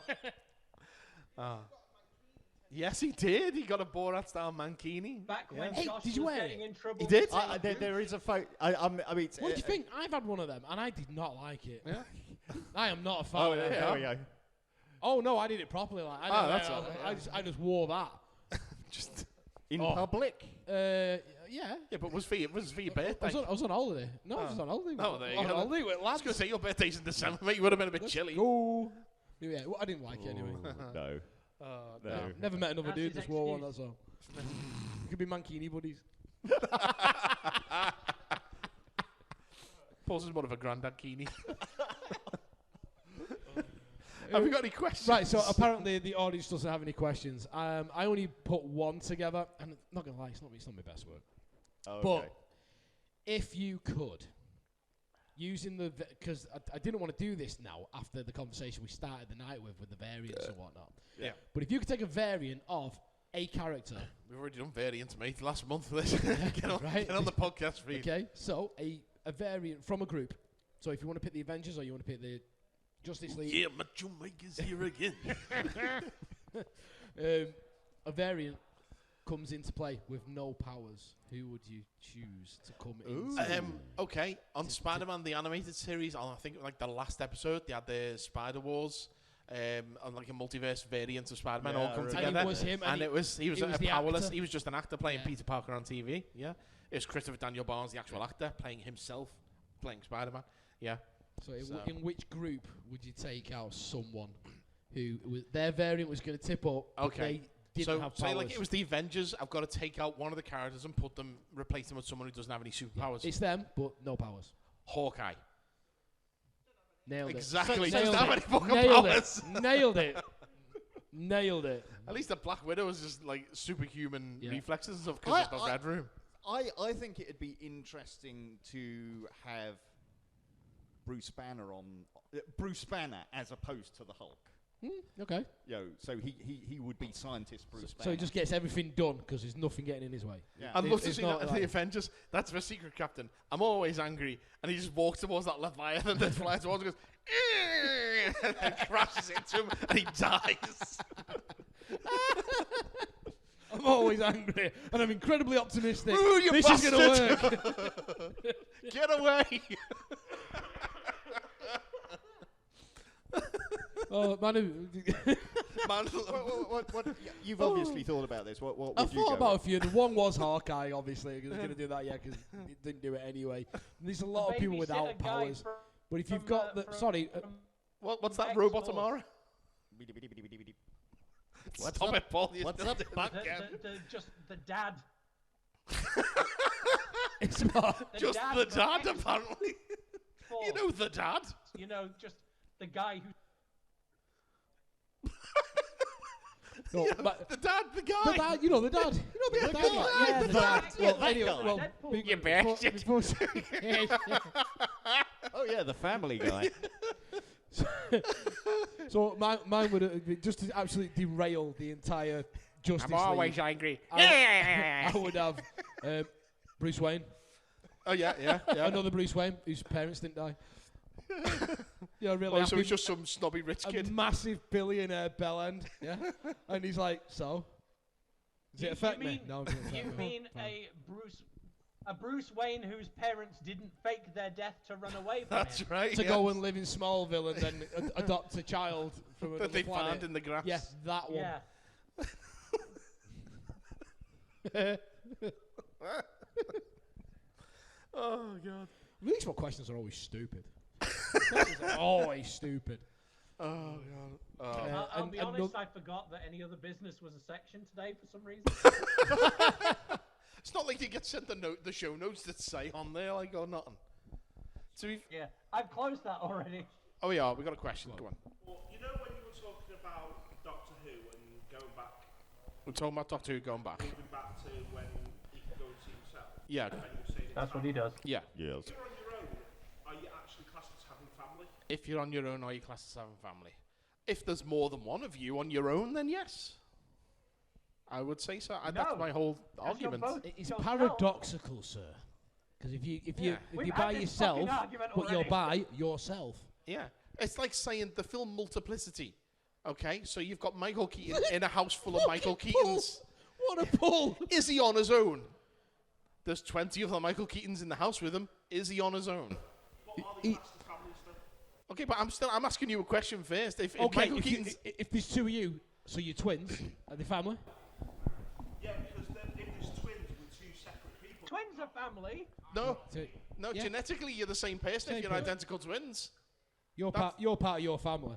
If an identical twin that's murdered not how someone, genetics works. you wouldn't know who it was because they share the same DNA. I'm not going to use you as an example because that's really bad what I was about to say. So let's say me, for instance, right? I've got a large family, right? If they all die and I'm left, I'm still part of a massive family. They're just all They're underground. just all waiting for me, getting the place ready. You know what I mean? No, like Paul. Sorry, bro. I didn't mean that one. He's closer I to the did not grave than mean any of that us. one. I didn't mean that one. Maybe not. But yeah. So any other Q&A parts for the show for what was said tonight. Anything question-wise? Anything that you want to follow up on? Yeah. Is Uncle Pete really that friendly? For Paul. He's fucking amazing, Uncle Pete. I've got a question for Paul. Okay, Amara has a question for Paul. Oh, good. Come on then. Josh Shrek now. No, Josh Nazi now. And funnily enough, he's what? Funnily enough, he's auditioning tomorrow to play another Nazi. A Shrek Nazi? He's got a problem. I think he's trying to tell us something. He's going up. He's auditioning for. Paul, don't have a shower. He's auditioning for The Sound of Music, and he's auditioning for. He's auditioning for The Sound of Music tomorrow, and there's Rolf, the Nazi youth lad. Oh God. So yeah, it's not like he's typecast or anything. Paul. Yes. Paul, yes. If Josh keeps going down, if Josh keeps going down this road, he's going to need a bit of a bricking. Yeah, well, we need intervention. It's not like he's an actual Nazi. He's just played one on stage that we know of. You know, I think we might want to. That's what I'm saying. If he's getting too typecast into these Nazi roles, he might be like, "Hey, there's something to this." He might join Jack Black in Minecraft. Minecraft.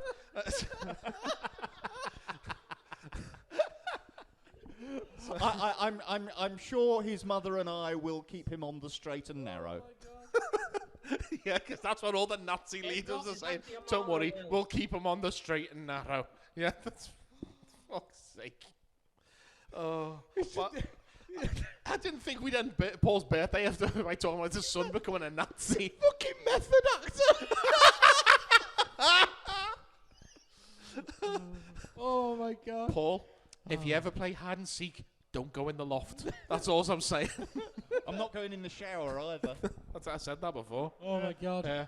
Keep it diary, Paul. Please, for God's sakes. History needs it. So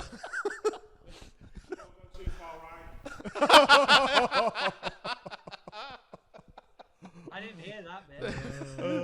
Oh God. Okay. Well, I think on that bombshell, on that terrible disappointment. Yeah.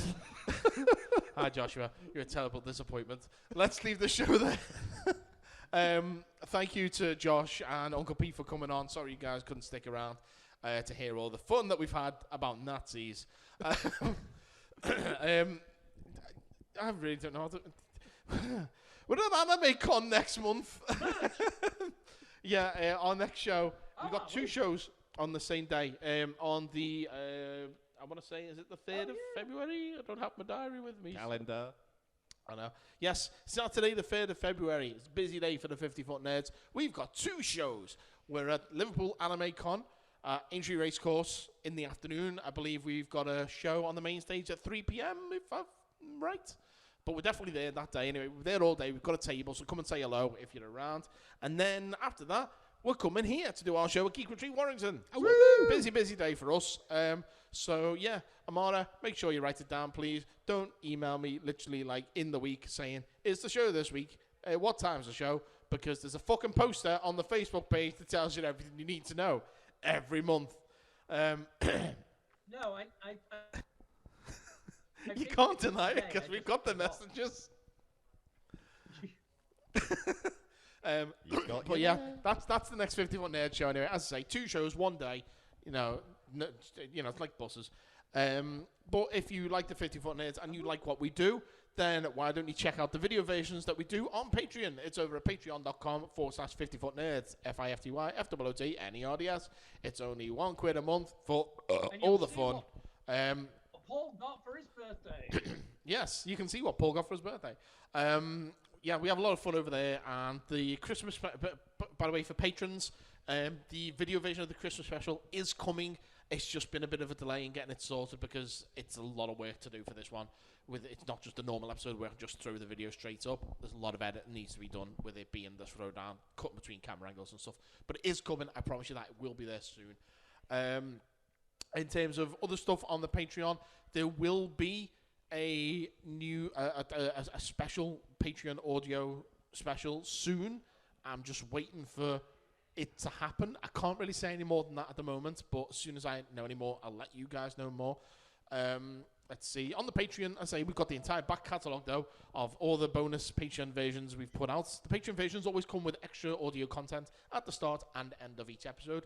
It can sometimes only be like a minute or two. Sometimes, like the Christmas special, can be an extra 20 minutes that you didn't hear on the main podcast feed. So it is worth signing up for. It's good fun over there. And we do put extra stuff up all the time. And when I get chance, and remember, I do my Quick Bite series, which I haven't done for a while, so I do apologise about that. Just been super busy. In terms of the main podcast feed, give us a subscribe if you haven't already.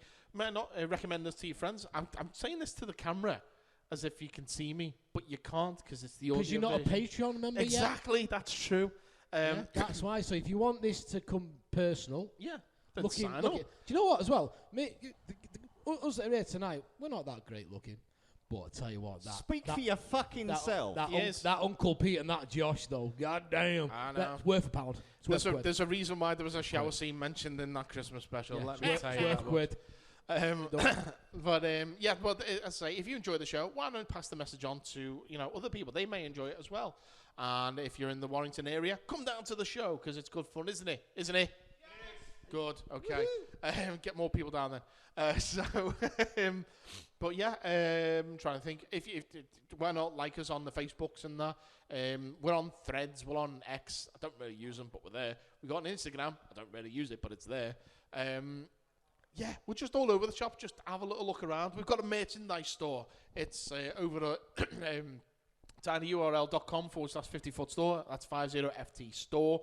Or if you don't know anywhere any of this stuff is, visit our link tree. It's linktr.ee/50footnerds, FIFTYFOOTNERDS. Okay, I think that pretty much covers everything. Yeah. We're on the YouTubes. Look at them. Everything's over there on the link tree. And yeah, so until next month then, I have been waiting for a Spawn movie all of my life since 1997. I've been 50 years and 1 day old. I'm just always happy to be here, and happy birthday, pal. Thank you very much. And thank you to all of you as well. You're not going to let Amara say? And I've been not real. There we go. Avatar. God, I hated that Avatar movie. The second one, it was still. I've still not seen it, to be fair. Oh, it's awful. No. Oh no, it's oh not my worth God. the time. I'll get round to it one of It's better than the first one, but it's still shit. We're about to finish the show completely. We've just all done signed off and everything. Has anybody seen fucking Rebel Moon yet? No. I watched the first. I watched the first 20 minutes. Exactly, because do you know what it is? It's fucking A Bug's Life. Yes. Literally, there's a farm planet, a bunch of farmers, and then space dudes come down out of the sky and say, "Oh, you're making crops. Tell you what, give us all them crops. You ain't got no crops. Okay, well, back in a year, we want double the amount of crops. It's fucking A Bug's Life." So it's Seven Samurai, you mean? Because Bug's Life is Seven Samurai just done with cartoon insects. Yeah, but do you really think that Zack Snyder's seen that? Yes. Do ya? Yes. Do ya? Oh, yes. I mean, do ya? The whole thing of Bug's Life and Seven Samurai and everything is based on the idea of the workers being exploited by the corporate overlords. Capitalism. Cool. So we had to get there in the end. Yeah. Thank you. Back to Marxist theory. It's not a Paul's birthday without Marxist theory. You brought up A Bug's Life. I'm just pointing out the facts. The only thing different from Rebel Moon to A Bug's Life is I don't remember the bugs haven't. Well, yeah, true. Bug's Life is good, but the only thing I don't remember is if the bugs, when they do their harvest, the leader of the ants goes, "Go and have an orgy, everyone," because that's something that gets said in Rebel Moon. Yeah, we've got to have a sexy sacrifice to the gods. We're not going to kill everyone. Just go out there and shoot jizz all over that place. Face, neck, and chest. Indeed. Okay, so thanks, and until next month, geek out. I couldn't think of any other segue. Shut up. If you've enjoyed the nerdom in your ears, then why not follow us on Twitter at 50footnerds. You can follow Mike at Mike G. Bell, Amara at Voltsevexoth and at Amara Lunera, and Paul is on at AutonScouser. Our website is 50footnerds.co.uk. That's FIFTYFOOTNERDS.co.uk. You can find all of our YouTube content at video.50footnerds.co.uk or search youtube.com/50footnerds. All of our episodes are archived over at bit.ly/50footnerdsarchive. That's 50FTNERDS archive. You can like us on Facebook, facebook.com/Attack of the 50-Foot Nerds. Email us at 50footnerds@gmail.com or join our Patreon at patreon.com/50footnerds. If you'd like to buy our merchandise, you can visit us over at tinyurl.com/50footstore. That's 50FT store. All of these links and more are available at our Linktree page. That's linktr.ee/50footnerds. FIFTYFOOTNERDS.